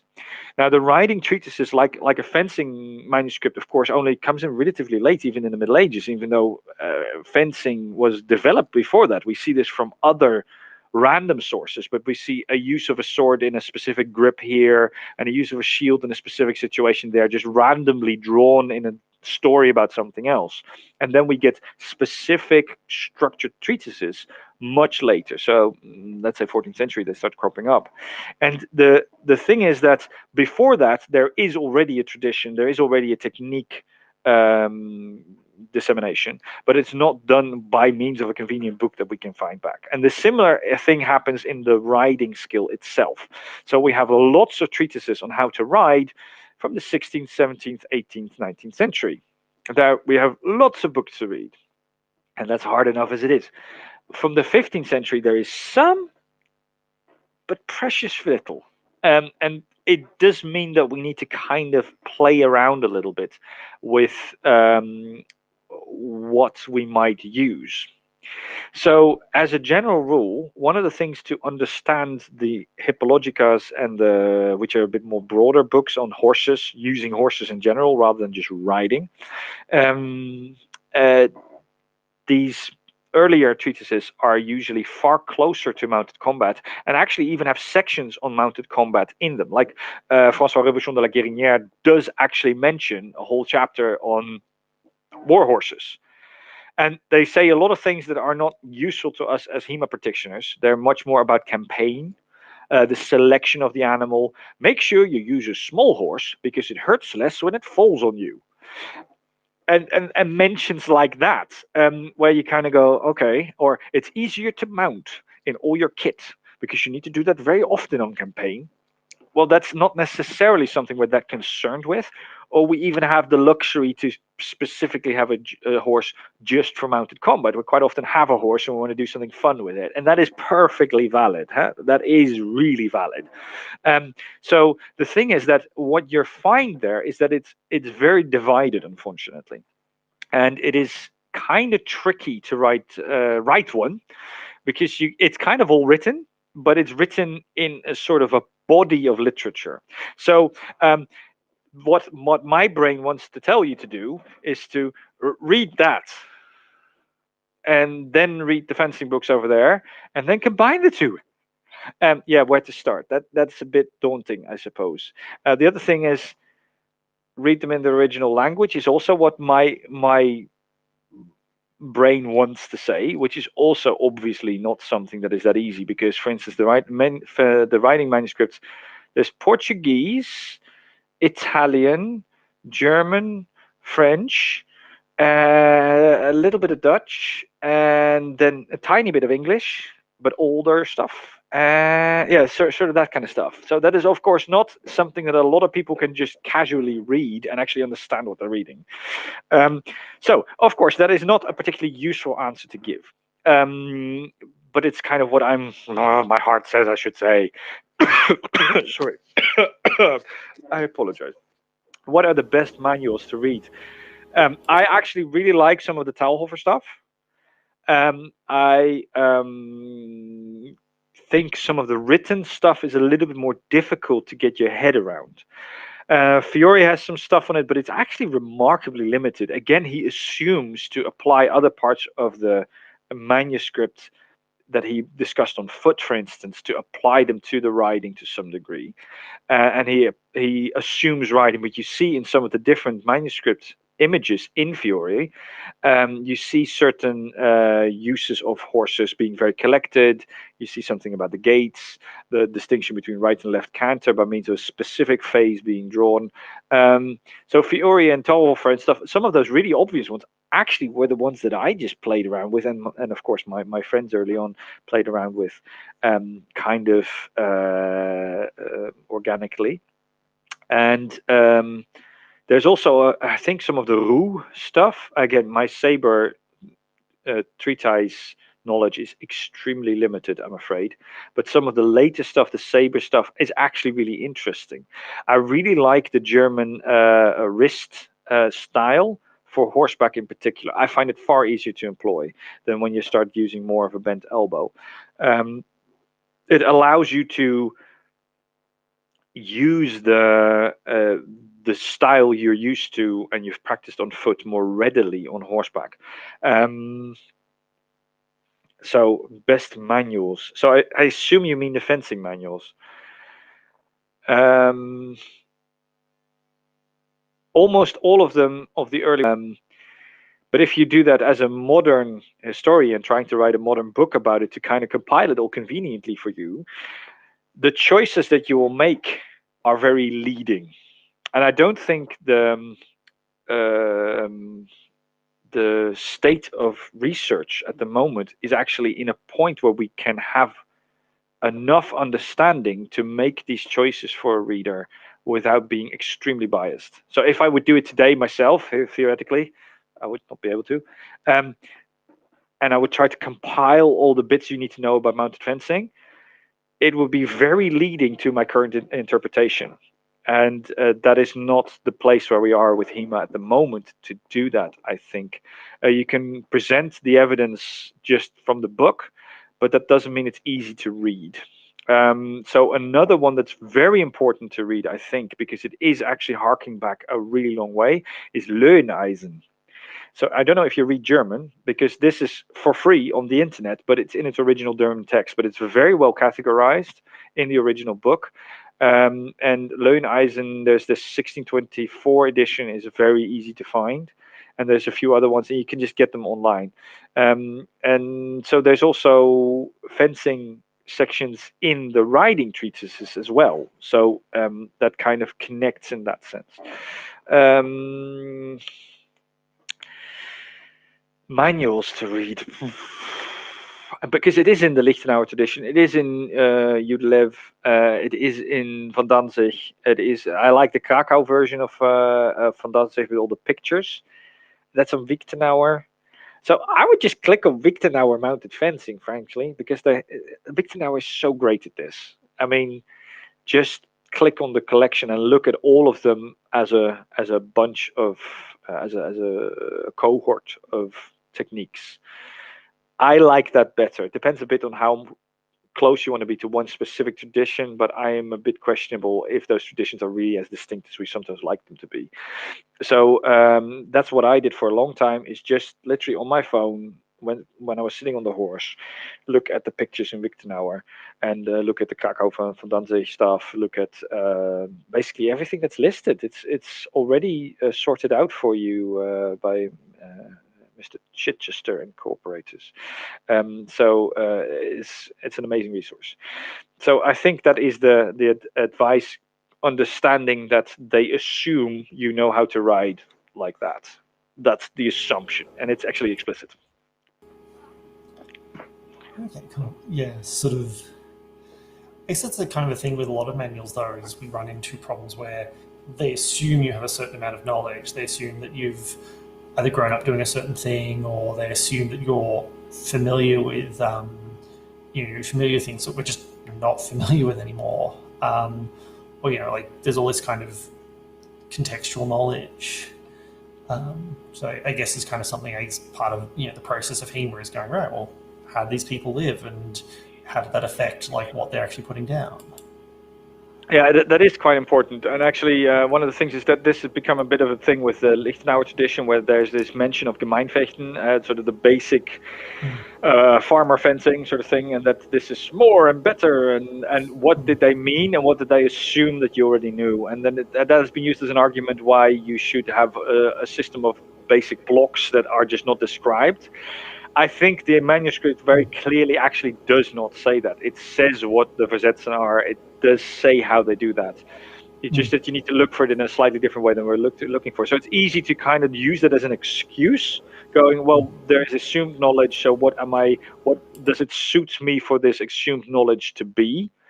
And we need to be very careful that we don't use that as an excuse to not do proper research. And that is extremely easily done. So watch for that. But we see that, for instance, there is drawings and descriptions of horses in specific motions that we can then see defined and named in other manuscripts about riding. And they talk about how to achieve them in those manuscripts as well, like Pluvinel, like Löweneisen, like Guérinière. Guérinière does a lot of descriptions of movements in great detail and quite accurately. So it's things like that where we do have evidence of what they are talking about. They just don't tell you how to do that, but they do tell you to do that. And that is therefore a little bit less guesswork than for instance, this Gemeinfechten thing, where there might be a manuscript in the Kölner manuscript, actually. But anyway, let's not go into that. Sorry, recent Riding Slap video. Yes. Do you want me to read it out, or? Yes, he says lateral approaches. I've managed to see it now. Lateral approaches to the footman. When and why do you do this? This is incredibly important. Now, lateral approaches, the things with the word lateral, let's take my little miniature here again. That's the thing with the word lateral is referring to a horse when looked from above, that it doesn't go straight ahead, it goes sideways, usually in some degree of diagonal. It can be very straight or very hardly to the side. This is known as lateral movement. So it's lateral relative to the horse. Now, in order to teach people this, we're quite used to this also being lateral in the arena, which is a nice, convenient, square thing that we then practice our lateral work in very specific lines, that just to keep our head so that everybody knows what we're talking about, how wide, how sideways we're going. Of course, in combat, this square thing around us is absolutely not interesting. What is interesting is the line between us and our opponent. And that, by definition, because it's 2-point, is a straight line. Now, we're using lateral movements absolutely to approach this. So I can ride straight at the camera, which is, of course, my opponent in this case, or I can turn my turn these. Now, this, if you look here, you see that the horse's head is quite high, and he also has a crest on it in this particular depiction of something at René d'Anjou.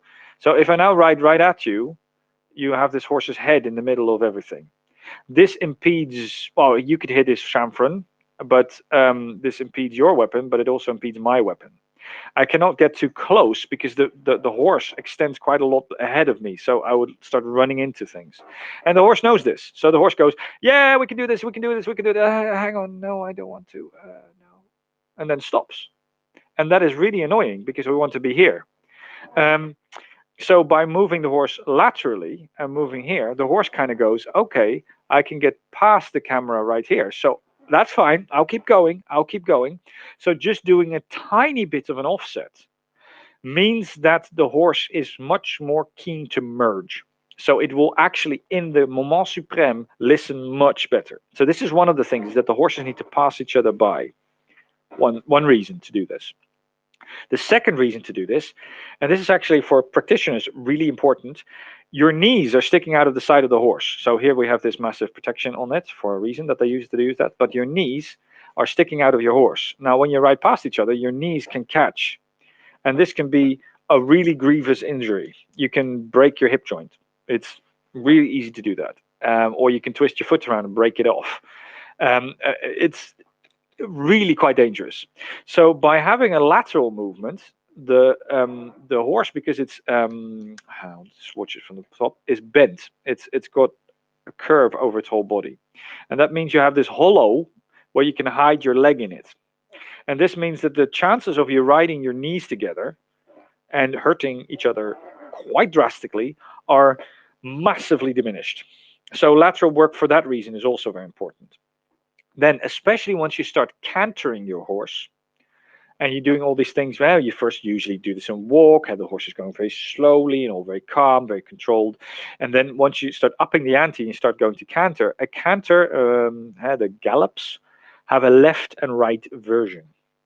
And this is actually completely dependent on the bend itself, this banana shape that the horse has. So the back of the horse, at the very least, needs to be bent. You can kind of hide how bent the horse is with its head.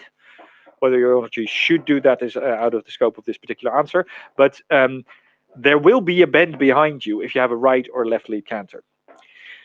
So once you start wanting to control this more readily, if you have a little bit more of a side movement, it's much more clear what your horse is able to do to you. So it's much easier to deal with. And this means that you can do much more sudden turns behind your opponent, which are specifically described. So having a bend in your horse, for instance, makes a canter pirouette way easier to suddenly do. And this is why the bend is kind of important. It also allows the horse to get a better posture more easily.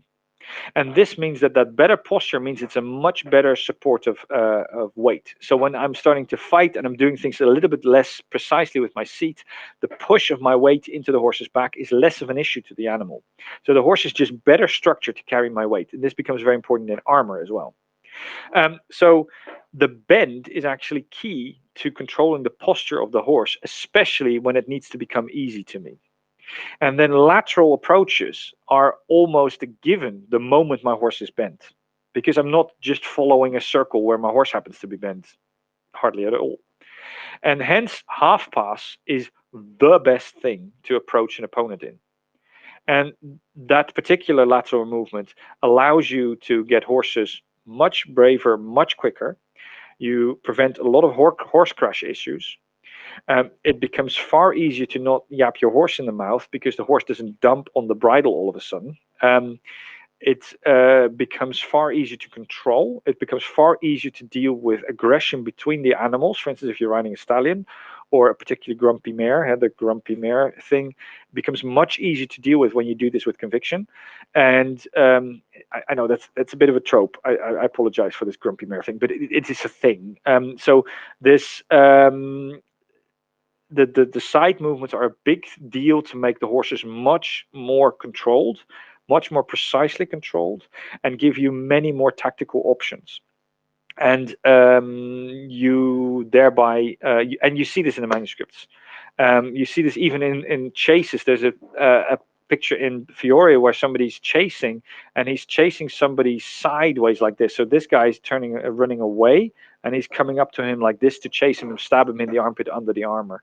And you see that these things are drawn on angles to each other. Hence, the horse's head and the projection of a part of the horse ahead of you is really annoying, the chance of crashing, and the horse's perceived risk of crashing is really important. The horse needs to think it's not going to crash.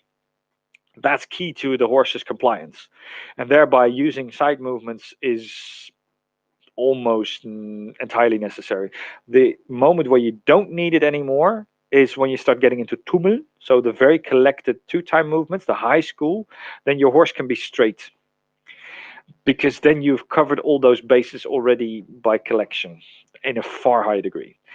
And that is, of course, something that not a lot of people have been able to play with, but we do use it. But of course, that it's like your afterburners; it burns your fuel so quickly. So hence, you need to know both. When and why would you do this? Basically, almost all the time, and because of what I said. I hope that's an answer to you. And of course, there's more to it that I can't even get into. All right. Cool. So move on to this was actually my question. Which a few people I think answered most by suggesting I buy a horse, but if someone who had done maybe a lot of HEMA on foot wanted to get into doing mounted combat as well, what sort of advice would you give? A lot of it is what you have to understand is that riding is not only very expensive, but also it takes a lot of commitment. And that has to do with riding itself has certain dangers to it. So what you might find that if you have a serious interest, that people that actually own horses that are already doing mounted combat have a dearth of opponents. A massive problem is to have an opponent close enough to you to actually practice with regularly. If I put a sword in the back of my car and I drive 2 hours because I want to fence with a specific person, that's not a big deal. We just need a place where we're allowed to swing swords legally. That's all we need. If I need to bring a horse to them, the logistics of this one training session go completely crazy. There might be paperwork involved. There's a lot of expenses. It's ridiculous. So the fact that people are more scattered means that they usually only have one real serious person to play with. And this, of course, is always in fencing it's a bit naff. So anybody you can find that wants to play with you is probably really nice. And everybody's very keen to find another one. And this is really important because, like I said, it's expensive. And when you don't know that much about riding yet, and whether you like it, whether you might be allergic to horses and never knew about it, kind of important. You don't want to just buy a horse just because I might want to find. So you can probably find people who are willing, if they trust you, to actually provide massively expensive resources. But they need to trust you.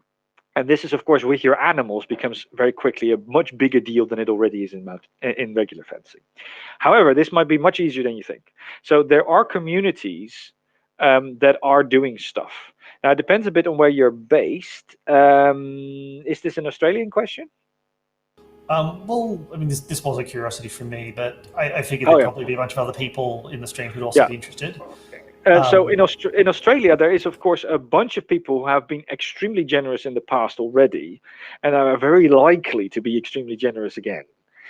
So there's a couple of lines there where to some degree, Australia has this very metropolitan and then very rural character right next to each other, if that makes sense. And in Europe, it's a little bit more mixed and random and complicated. But there are a few people that are doing it that you can get in touch with, which might actually allow you to borrow a horse for a change, which is a really big deal. Renting horses for this is basically, as far as I know, more or less only possible in England, where there's this sort of reenactor horse industry, which also does film work and things like that, where you can actually turn up and do a training session on a rented horse. If you need to provide such horses, this is a very difficult proposition to do because it very quickly degrades the complexity of the training of the horse. So if people do this regularly, it takes a lot of skill for them to keep up the quality of the horse. But there is a couple of addresses that are doing this. And so in the United Kingdom, there is of course Dominic Sewell, who does clinics and stuff like that. But of course, he has some really rather nice horses available that he's very generously actually allowing lessons on. But there is various things that he has to deal with, and that this goes for basically anybody I might name. But that means that you need to, of course, kind of go with the flow a little bit of the riding community sensibilities, or that they feel that you're going to take care of the horses. So there's a few of these sort of cultural things which are quite specific to countries, of just kind of showing respect to the animals, really. And some people find it very important that the horse is very well cleaned, and some people find it very important on. Yeah, there's all sorts of cultural things involved, unfortunately. And at least in the mounted fencing community and the reenactment community, this is all a little bit easier. Everybody's really quite keen to get people involved if you show a genuine interest. So it's look for a local person who already does it and get friendly with them. And usually it involves offering a bit of help at some point, and that probably are going to jump at the opportunity to involve you. The second thing, of course, is riding ability. The ability to stay on top of the horse is key for your safety. And that is, of course, anybody who wants to get involved in mounted combat is going to need to be secure in the saddle. And this is, of course, needing various riding lessons to do that. If you want to do it from horseback, you need to have some idea of how to ride. However, even though the original level of riding was extremely high, you don't need a very high level to get started to see if you like this kind of activity. You mostly need to be secure and not afraid. And then you can tone down the activity a lot, especially with horses that have been introduced to the activity by somebody experienced, so that they're not afraid or anything like that. You can tone down a lot. So you just do it in walk, and then the canter will come one day, and that allows you to actually practice with it at remarkably low levels. And sometimes this actually improves their learning of the riding skills dramatically, especially at these early stages, because you have a far better idea of what you're actually looking for because of the fencing necessities and because of trying to do those things.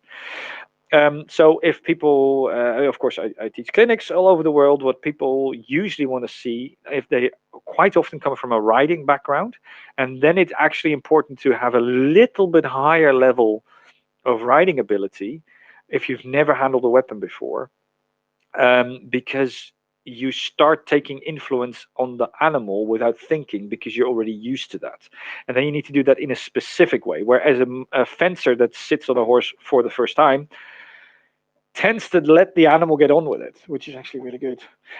So it depends so much on your own sensibilities of what the best way is, but you need to somehow do riding and somehow do fencing and then combine the two, which involves other people.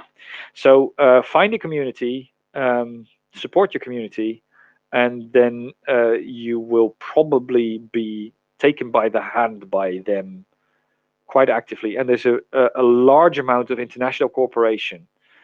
So all the difficulty in finding your feet and reinventing the wheel, which is what we are obviously doing, we are trying to very much strengthen the international community of mounted fencers because there's not very many. And pretty much everybody I know in the mounted fencing community is very keen to help other people get into this. hence the Horse Fechten Symposium and various other ones in England and in Sweden and in Denmark. There's a whole bunch of things starting to pop up, but there's many more across the world. Find a local community, and there's actually quite many by now. Thank you. Yeah, I'll hopefully be able to make some contacts with people in Australia. Right. So next question. I've got Sven. You can read that. How much was the horse a fighting machine in working with the knight? In modern movies, the horse is pretty passive. Does dressage hint at the moves that the horse would have made? Yes, we actually know that they bred horses for aggression. And this is to some degree still done in bullfighting, that the horse, they like horses that actually try to bite the bull. And this is something that is definitely mentioned. So there is, for instance, muzzles for horses because they were so bitey. So they couldn't actually hurt you until you took the muzzle off for combat. And horse bites are very dangerous. If a horse seriously bites you, it's worse than a dog bite. They're just much larger, and they have massive canines as well.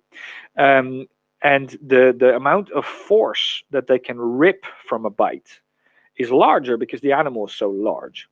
One of the ways in which horses fight each other is to bite and then swing, take a grip with their teeth, and then flick around the victim.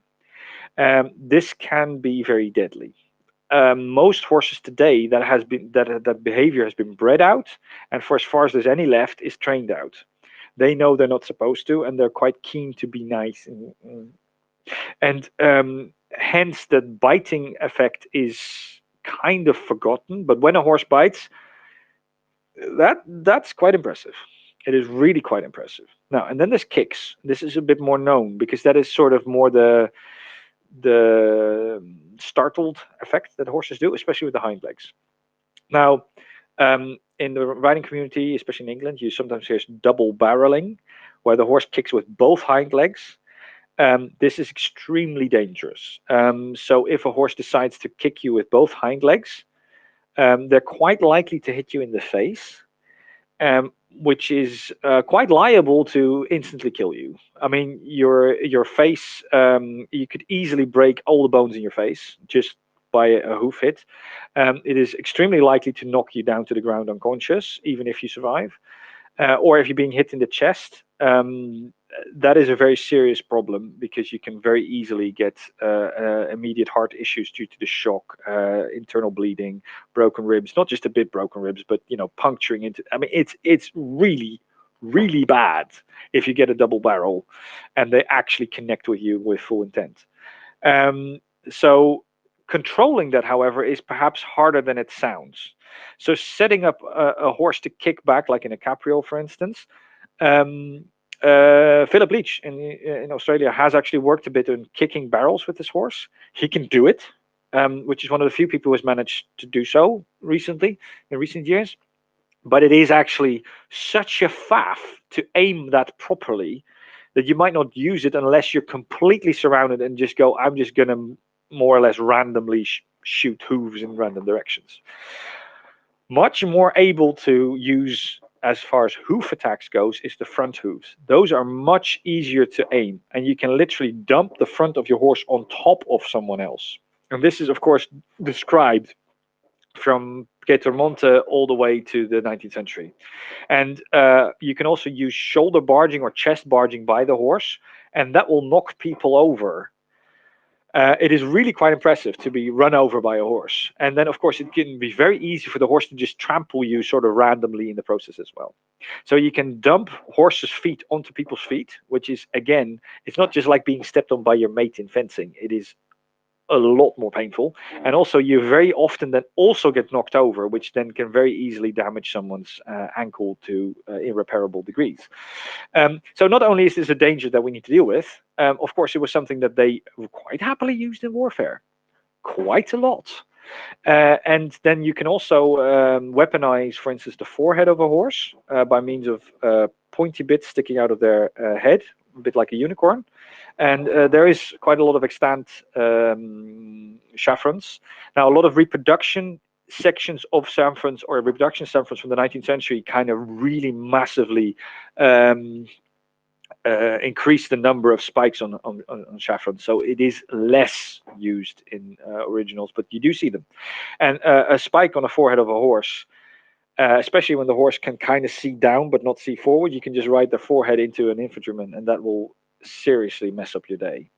And then, of course, when you ride a horse into a crowd and the horse wants to get out, they start doing something that is akin to swimming, on how a horse swims. And they start trying to kind of sort of get on top of the crowd, and they're kind of trying to claw themselves through, a bit like a dog in deep snow. They start doing that. And they stop having an oversight of where an individual might be because it's a crowd. And then they stop doing the nice horsey thing of trying to not step on people. There is a sort of a switch that flips in horses. And you see this in accidents with carriages where a carriage just bolts through a crowd. The horses swim. And they can be used as a weapon, as a projectile and as an active combatant.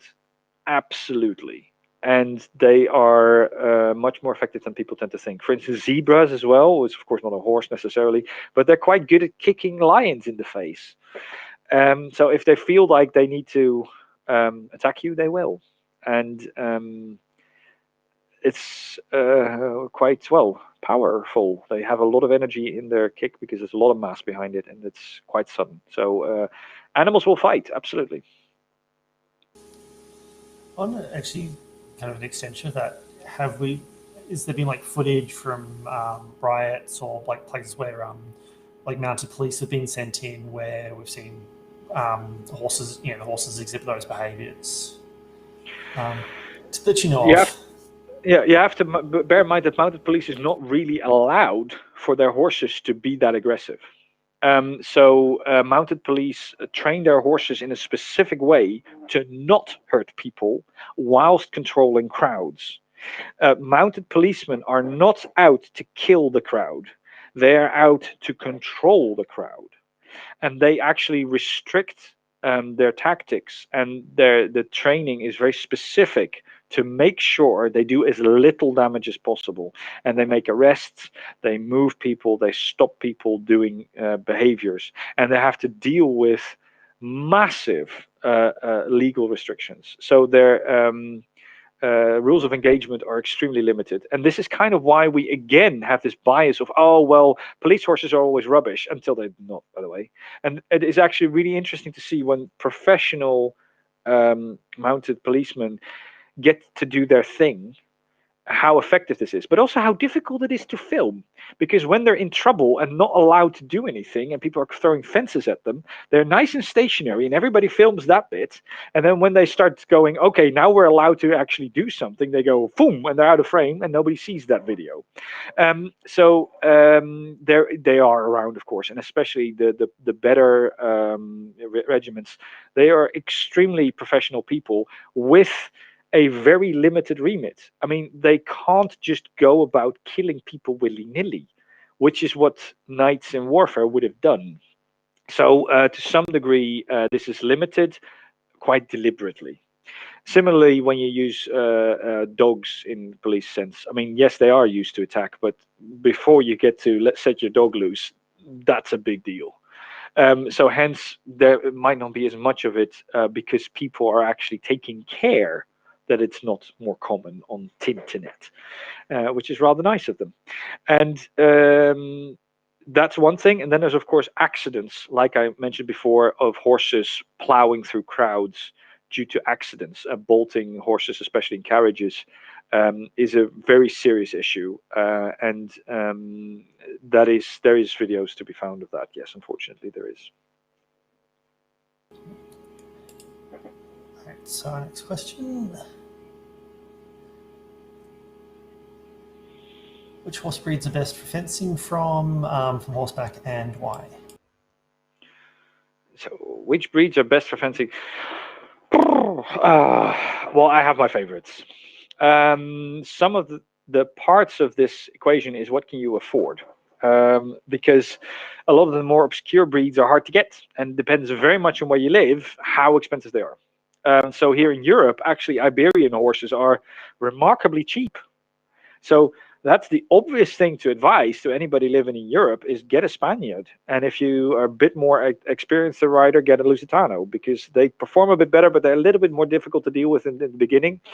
But one or the other, doesn't really matter. Whatever, you find an animal that you work with well. So that's an obvious one. But for instance, in the United States or in Australia, these animals are in far shorter supply and are much more at a premium. So then it might become just too expensive, quite frankly. Although buying a horse is usually not the expense, keeping is so expensive. The other thing is smaller is generally better.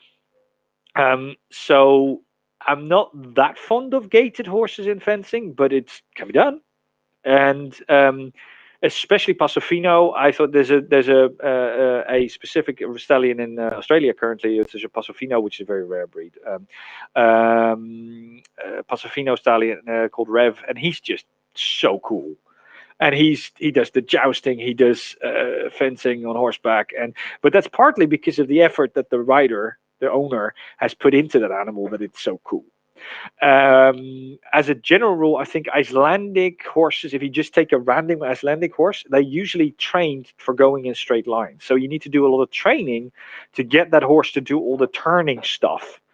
If you can do that, then it's a perfectly valid option. They're nice and small. They're actually quite sturdy, and they're really fun animals to play with. But usually they don't come pre-trained, if you will.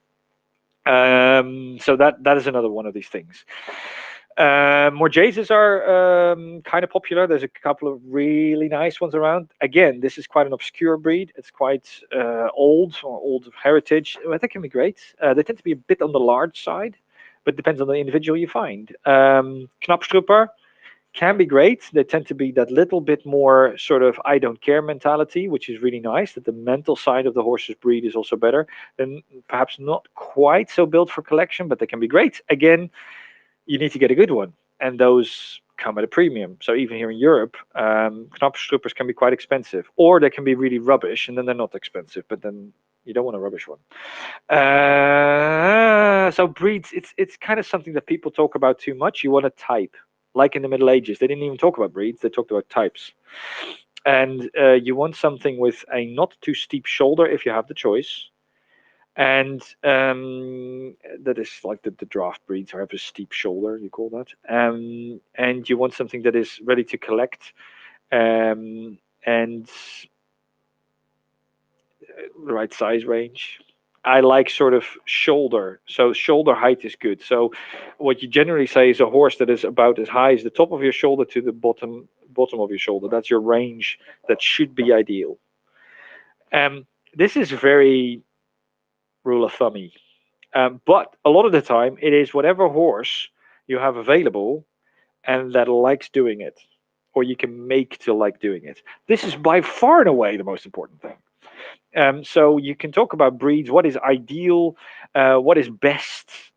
Yeah, you can talk about this until the cows come home, but usually a lot of not quite so ideal breeds can have individuals that are amazing at what they do. I wouldn't normally say that a tinker is ideal, but I know some tinkers that are doing rather well. So it's kind of, if you ask the question, you're gonna get an answer like this, like, well, basically Baroque horses are better. Yes, probably, but it matters less than people presume. A lot of it is being able to get a horse that plays ball. That's the biggest deal. And yeah, have fun. I think that's the number one rule of sword fighting, of HEMA, is have fun. So, yeah. So I think this question was specifically in regards to manuals. The Dutch manual. Manuals. Yeah. Yeah, good question. There is actually Schimmel, which is huge, and there's Bergheid, but they're more about other stuff around horses. They're more hippological. But there is some stuff, and there is also other Dutch people writing stuff, but usually not in Dutch. So they are around. I just kind of included them for to illustrate the difficulty of discussing the topic and all the languages, because translations of horse manuals make huge mistakes in key places more often than not. And some people try harder to not make them, and some people try less hard to make them. But it is very hard to avoid doing it. So even people who, like for instance, the recent translation of the Rules of Riding Grisona is really good. I love it. The main thing that they did right is have the original text and the translated text next to each other. You kind of really want that, and that is very difficult to find those translations. A lot of the recent fencing books that have been published, like for instance, pretty much everything that Dirk Hagendorn publishes, has that. And we're so used to it by now in fencing circles, and it is the way to do it, because nobody can translate perfectly. That is physically impossible, or inherently impossible, because some languages just don't have the truly equivalent word. So you start interpreting already by means of translation, and this is kind of what the translation is not supposed to do. And this is why that side by side is so important. So even the good ones, you have to understand that the translation is always imperfect. You just don't know where and when, and you need to constantly ask yourself, is this just a construct of the translation, or is this the true meaning? Sometimes it is, sometimes it isn't, and that's why you need to look back in the original language, even if that's hard work. A lot of more readily available translations, for instance, there's a translation of Pluvino in that cupboard where they just wipe the floor with reason. And they make very terrible mistakes because they're basically biased. So, for instance, they translate the word bit with snaffle, which is a specific class of bit. So they start kind of pretending that somebody was approaching a subject in a specific way, which is a very modern way, which they really were not. And the drawing that goes with that particular text actually shows clearly that it's not that class of bit that they mean. So the word was just say more, which just means bit of any sort. And the depiction shows a massive curb put into a young horse. And then the translation says snaffle, because of course a young horse is ridden in a snaffle. Well, not in the 17th century, it wasn't. So people, quite frankly, lie in their translations sometimes as well, especially slightly older translations or more popular translations of horse books. Translations can be absolutely misleading, sometimes by accident, sometimes on purpose. And that's why I was mentioning the languages, and I just kind of wanted to throw Dutch in there as well. So that's all.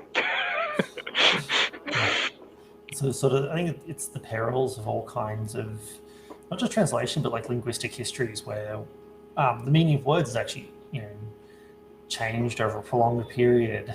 And then on top of that, you also can have like specific technical meanings for common words when you're dealing with manuals. So yeah, it's sort of, translation can be a bit of a nightmare. All right, so I've got a hang on, so that was a comment. Oh, lateral movements are like vector thrust. Yes, basically. Lateral movements are like vector thrust, and collection does a lot of afterburner. So lateral movements are, if you're going to take that analogy of fighter pilots, it's a lot more high angles of attack.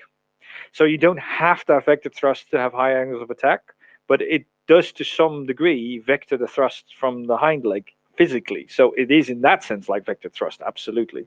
But even if you're not doing a lateral movement, what you're actually trying to do is to aim the pelvis for whatever it is you're doing. And that is actually vectoring the thrust. And hence, even if you're not doing these high angle of attack sort of type of movements, which would what the lateral movements would be, the vectoring of the thrust of the horse is extremely important, and is basically what your dressage technical awareness should be most concerned about. What is the vector of the thrust of my horse at the moment, and can I control it? Is this what I want? And then most other things become easy from there. It's just that when you use that particular analogy, most people who are into riding are not that up on their fighter pilot speak.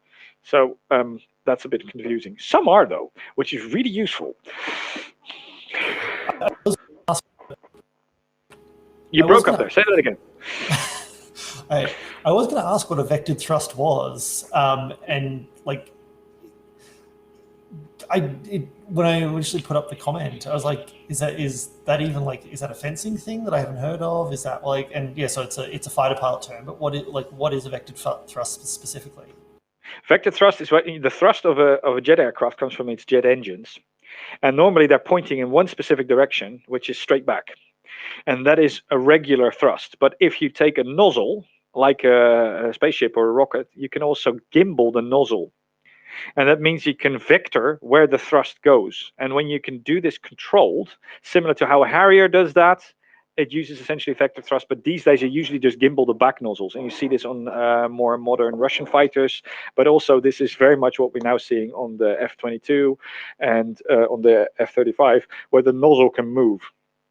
And usually the up and down for a fighter is the most important one, but you can also use them, like you can have two engines, and you can do one up and one down, and then the whole aircraft goes around really quickly. So you can kind of do that towards each other, outside of each other, all that kind of stuff.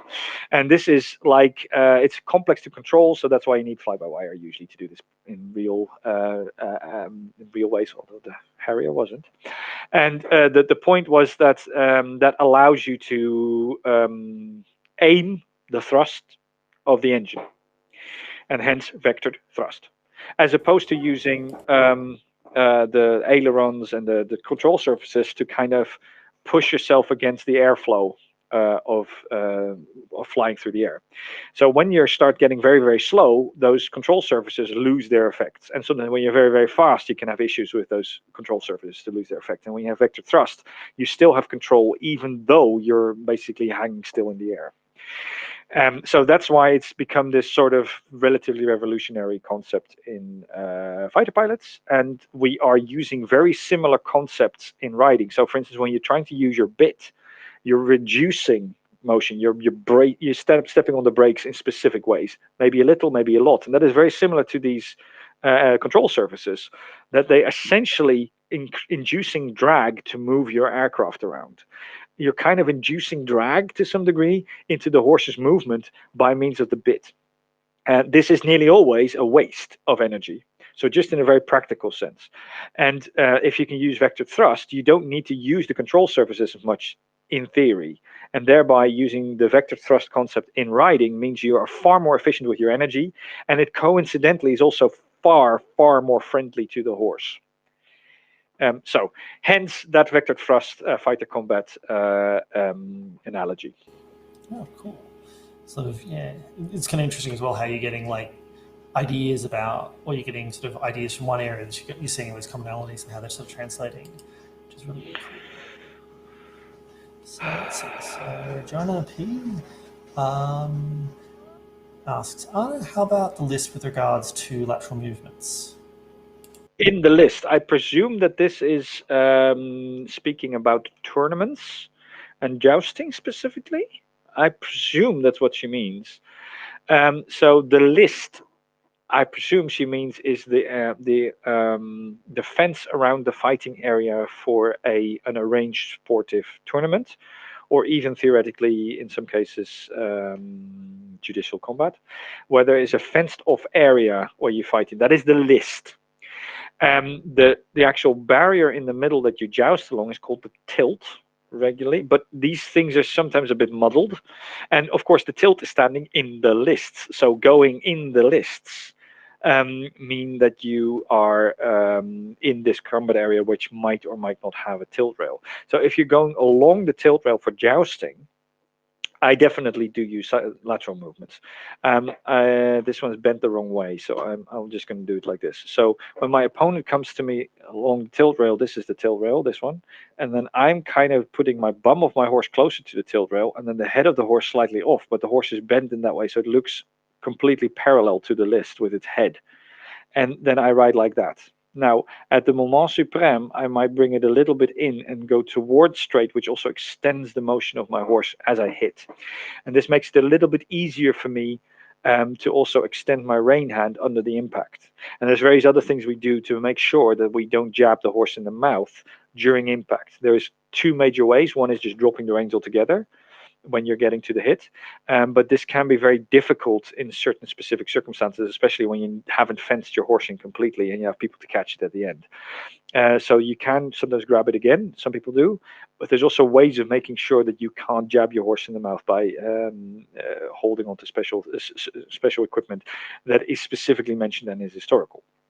So one of the other things you do is you just give that little bit of extra space to extend your horse. So lateral movements in tilting, in jousting, is definitely a thing, and I think should be heavily encouraged, because it means that the horse is a lot more out of the target area. So it is much easier for your opponent to have a clear line of fire towards you, which you should be presenting.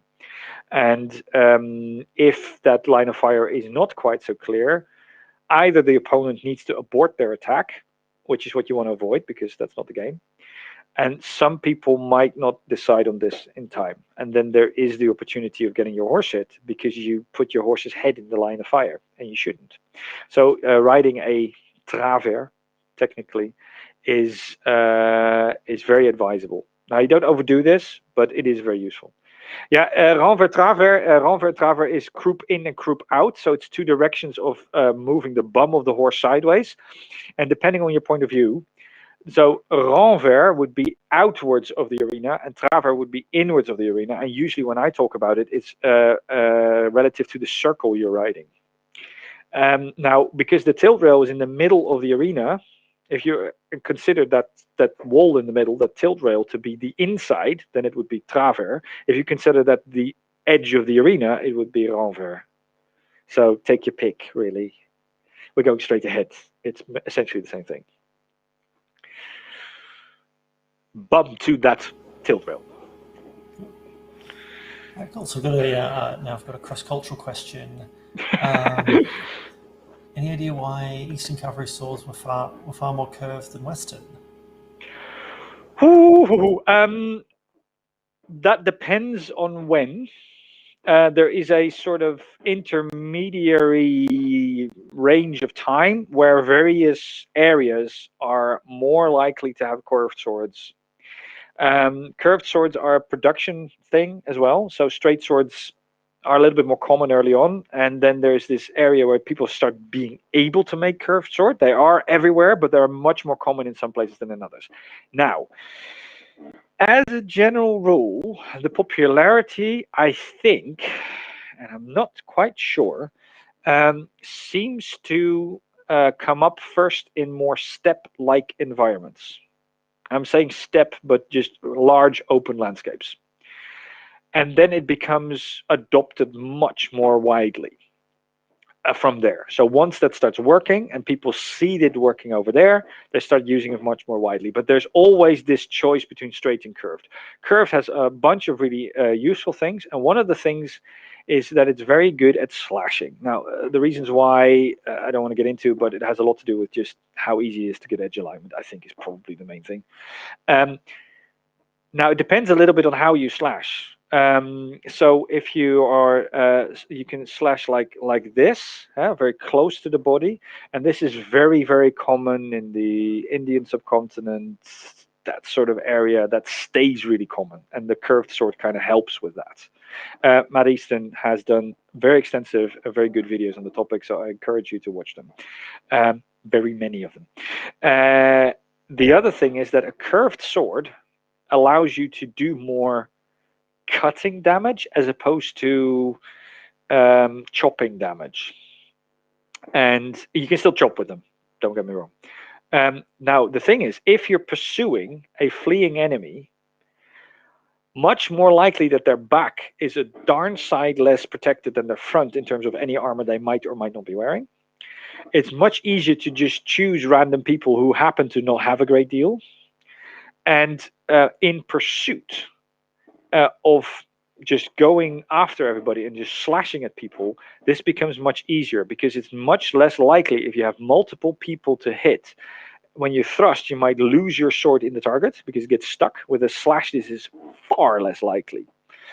So for pursuit purposes, the light cavalry role, one of the very important things that they do is mopping up.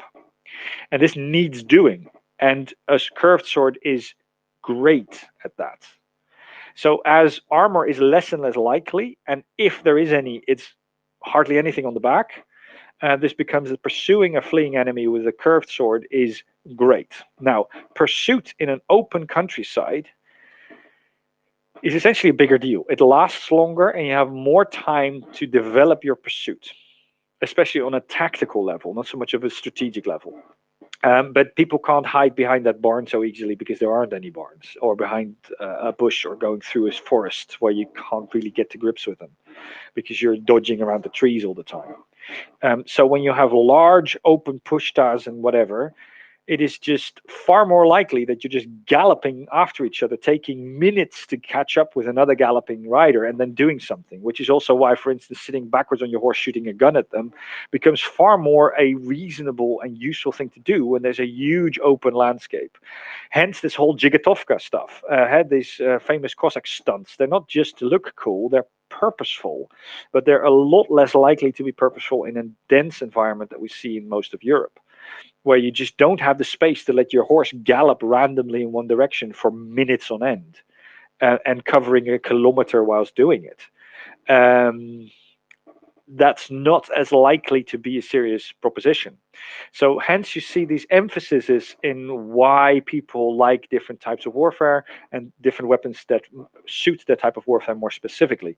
And as cavalry gets detached to do mopping up exercises more readily of less armored people in Europe as well, the curved sword gets adopted from these earlier widespread use abroad. But this is quite a generalization because there's so much more to curved swords, and they crop up all over the place anyway. It's just this popularity amount that seems to me to be open landscape specific, but I'm not sure. And it might just be a fad, just fashion. Yeah, well, there's an extension question to this where people are like, well, why is it that the British in the Napoleonic Wars had the 1796 cavalry sabres and like infantry variants that were very, very popular as very curvy swords, but then as you go through the 19th century, swords sabres have these very, very mild curves like this one. It's sort of the question of just why did that happen, and you have all sorts of reasons. Including things like the training weapons, like just British were fencing with single sticks, which are straight, so they may just be like, well, I don't want a really, really curvy sword because it doesn't handle enough like a single stick. But that is important because, for instance, a curved sword gives you a lot of tactical ability, also thrusting around targets, which is really interesting. So if you're an established swordsman, you can start playing with these quirky things of a curved swords, and they're so fun. I find them fun. I mean, I'm not a saber aficionado by any stretch of the imagination, but the saber I have, the one I have hanging up there, is quite curved. And I find this really fun because it's something different than my longsword experience of having a very straight sword that I'm used to. And then all of a sudden I can attack around corners, and this is great. And so I'm constantly emphasizing that. But the manuals, they show it, but they don't necessarily use it that much. Because that comes after you have developed your fencing ability. So, for instance, officers on foot or officers for the infantry, which might still be on horseback, might very well choose a curved sword more readily because they are more fancy at their fencing already, because they're more educated on that front. So that there might be all sorts of biases like that we didn't really get into in the previous answer, but that's something that seems to crop up once you already have one that you got for a far more base reason. And then once you have one, you can employ it in all sorts of interesting ways, which is really fun for us HEMA people. But of course, usually the production of that kind of equipment is usually very basic. I guess it's kind of this wonderful question, just all of what are the different biases on swords. But I think you're going to need to define a lot of these terms. So there's a number of people here who may be not that familiar with writing terminology. Yeah. There is styles of riding, and doma vaquera is the Spanish cowboy style, if I may say it so crudely. Not to be confused with vaquero, which is basically just using that word in California, because of course the Spanish people who actually went to California to colonize it, and then kind of had their own offshoot of this tradition. And so the vaquero Western style, so to speak, is very much a lineage of doma vaquera. But we usually use vaquero or vaquera just to distinguish the two, because you use the same word for two things that are still distinct. Doma vaquera these days has these fluffy saddles that have sheepskin on them. You know, at least that's the stereotypical one. And they are cattle herders, horse herders, things like that. And they need to do the jobs that a practical rider needs to do, which is very, very long days in the saddle. And this puts a lot of demands on your riding. And it means that also there's a certain stylistic emphasis in that. And then this is as opposed to the Spanish word doma clásica, so the classical house, as opposed to the cowboy house, if you will. And they are much more close to old-fashioned dressage from ye olde times. And to some degree, doma clásica is more classical than most other countries' classical. So the doma vaquera has a tendency of using the bridle to shorten. If somebody does it properly, which not everybody does, but if it's done properly, this is still done quite sympathetically, and then there's a shortening effect and then a release of the shortening effect. And if you hold on, it's not so nice. But and this means that they have very stilty movements. They do this for a reason. They do this to make it easier for them to sit this horse the entire day. It is also used specifically for certain things that you need to do around cattle. So there's the cattle and how they react to things demands things of the rider that needs to work with said cattle. And this is similar to how we see a whole bunch of things that are specific to Western riding, because that Western riding is developed from a style that was developed to control cattle or livestock. And hence that style has certain emphases. One of various things that we do see, however, is that they use elements from things that went before it, and in general possibilities in riding. For instance, how long are your stirrups? How far do your legs go down, and how much do you fold them up on top of the horse? The shorter stirrup, somewhat shorter stirrup, I must say, of the vaquera riding is obvious when you have a larger, more sofa-like saddle. So this is not just doma vaquera. You also see this in Portuguese saddles. You also see this in various North African styles where they have very short stirrups. And this allows you to basically just put a pillow under your bum. And that pillow under your bum is really important to be able to sit on a saddle for 8 or 10 hours in a row. So shorter stirrups allows you to stand up a bit easier, but that's not necessarily the only reason they do it. It is also to be able to sit more on your buttocks. And this also has a lot to do with why it is a little bit more emphasizing bridle control, even though it might be subtle, bridle control of the horse rather than seat control of the horse, because the seat is not set up for its ultimate dancing position, dancing with your horse. So if I may, and all of these are so stereotypical answers, but otherwise it just gets too complicated, too long. The doma vaquera style is what you probably are referring to is the jineta style. And doma vaquera has a lot of things that they kind of borrowed or developed out of jineta. And jineta are the light riders that tended to ride with shorter stirrups. And this jineta style riding was known to be very maneuverable, known to be light maneuverable riding. And some of the techniques that they might have borrowed from there might be something that we see in jineta style, but are perhaps not exactly the things that made that jineta style get its reputation that it had at the time. So just because, I don't know, BMWs have the reputation to being fast. Look, that BMW that my friend had is red, so thereby I'm going to have a red car because red ones go faster. So it's very easy to take an element from something that you might know from something that is actually not inherent to their reputation. And to some degree, we see absolutely that there is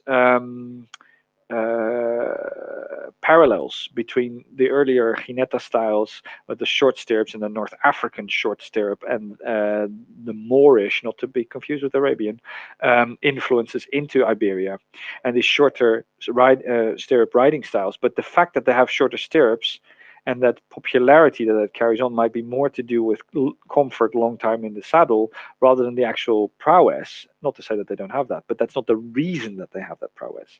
And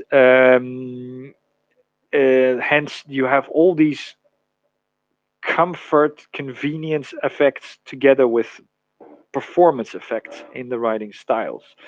And so this shorter style is already mentioned in 1430s, essentially, that there's this distinction between how short it is. And even in the Oudremer chronicles, about the Chronicles of the Crusades, also known as, we even see that they denote people's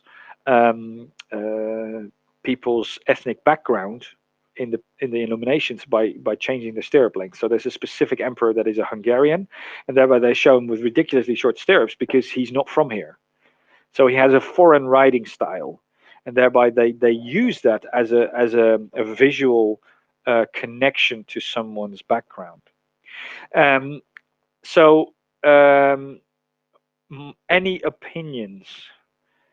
I have opinions, but it gets very technical. Doma Vaquera has a tendency of reducing motion, so they let the horse alone and moving very, very big, and then they get in the way of the motion and thereby get left with what they would like to achieve. And this is how they achieve certain things very, very well. If it's done right, it is really, really nice. It is a little bit easy to fall into a harshness in there, which people are often very upset about. When you see random Spanish person riding, then you might find that there's a number of them that are ambitious, but perhaps a bit harsh. But then if you look at how that style is meant to work, it isn't harsh in itself. It's not inherently harsh. It's just that people might do so. That doesn't mean it's inherently the style that is in any way harsh. One of the things that is very interesting about Doma Vaquera is that there's a specific type of canter pirouette that they do, which is a terre-à-terre pirouette. I would call it that. I don't know that they do. And where the horse turns around its tail rather than its hip, and the horse is sitting very deep and then jumping almost entirely sideways. This is a very, very old-fashioned turn, and that in itself is extremely interesting about this style. But it can be done in different seat styles and in different. You can plug it into historical riding very easily, actually.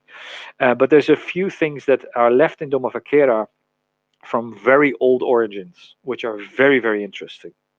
And their interest in curb bits in a somewhat different way is interesting, although it's not essentially the same as in historical ones.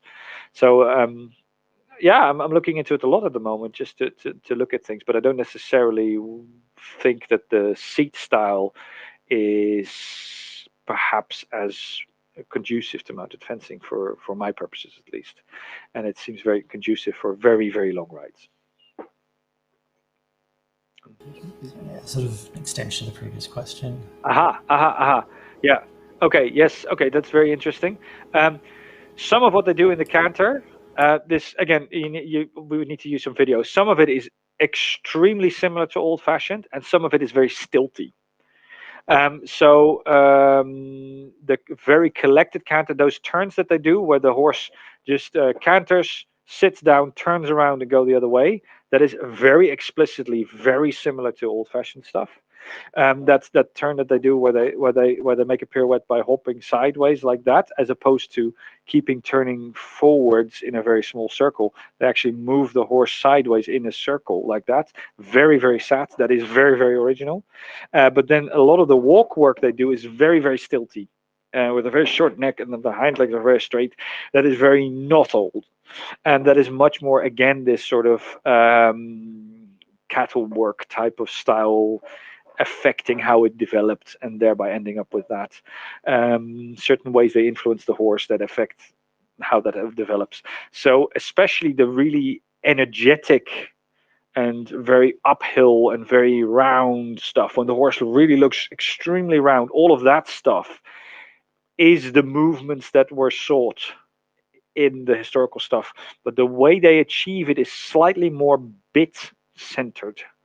And as a result, you end up with this the calm work looking very stiff and stilty. So that is quite distinct. And the instant acceleration, stuff like that, yeah, they need to do that in bullfighting, for instance. So they're quite often, at least, doing stuff around the bulls that is inspired by bullfighting. But the bullfighting traditionally is more Doma Classica and less Doma Vaquera, but that is not by any way an absolute rule. There are very vaquero riders that end up in bullfighting as well in the Reganeo.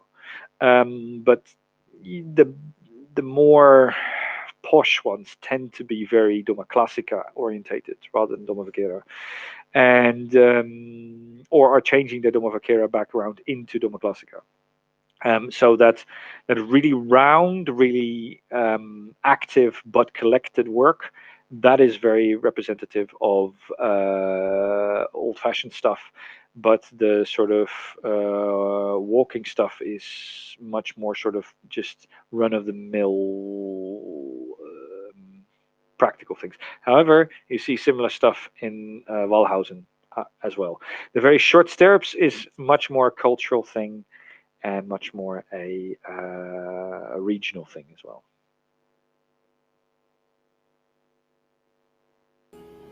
Okay, cool. So sort of end on a very, very technical riding note.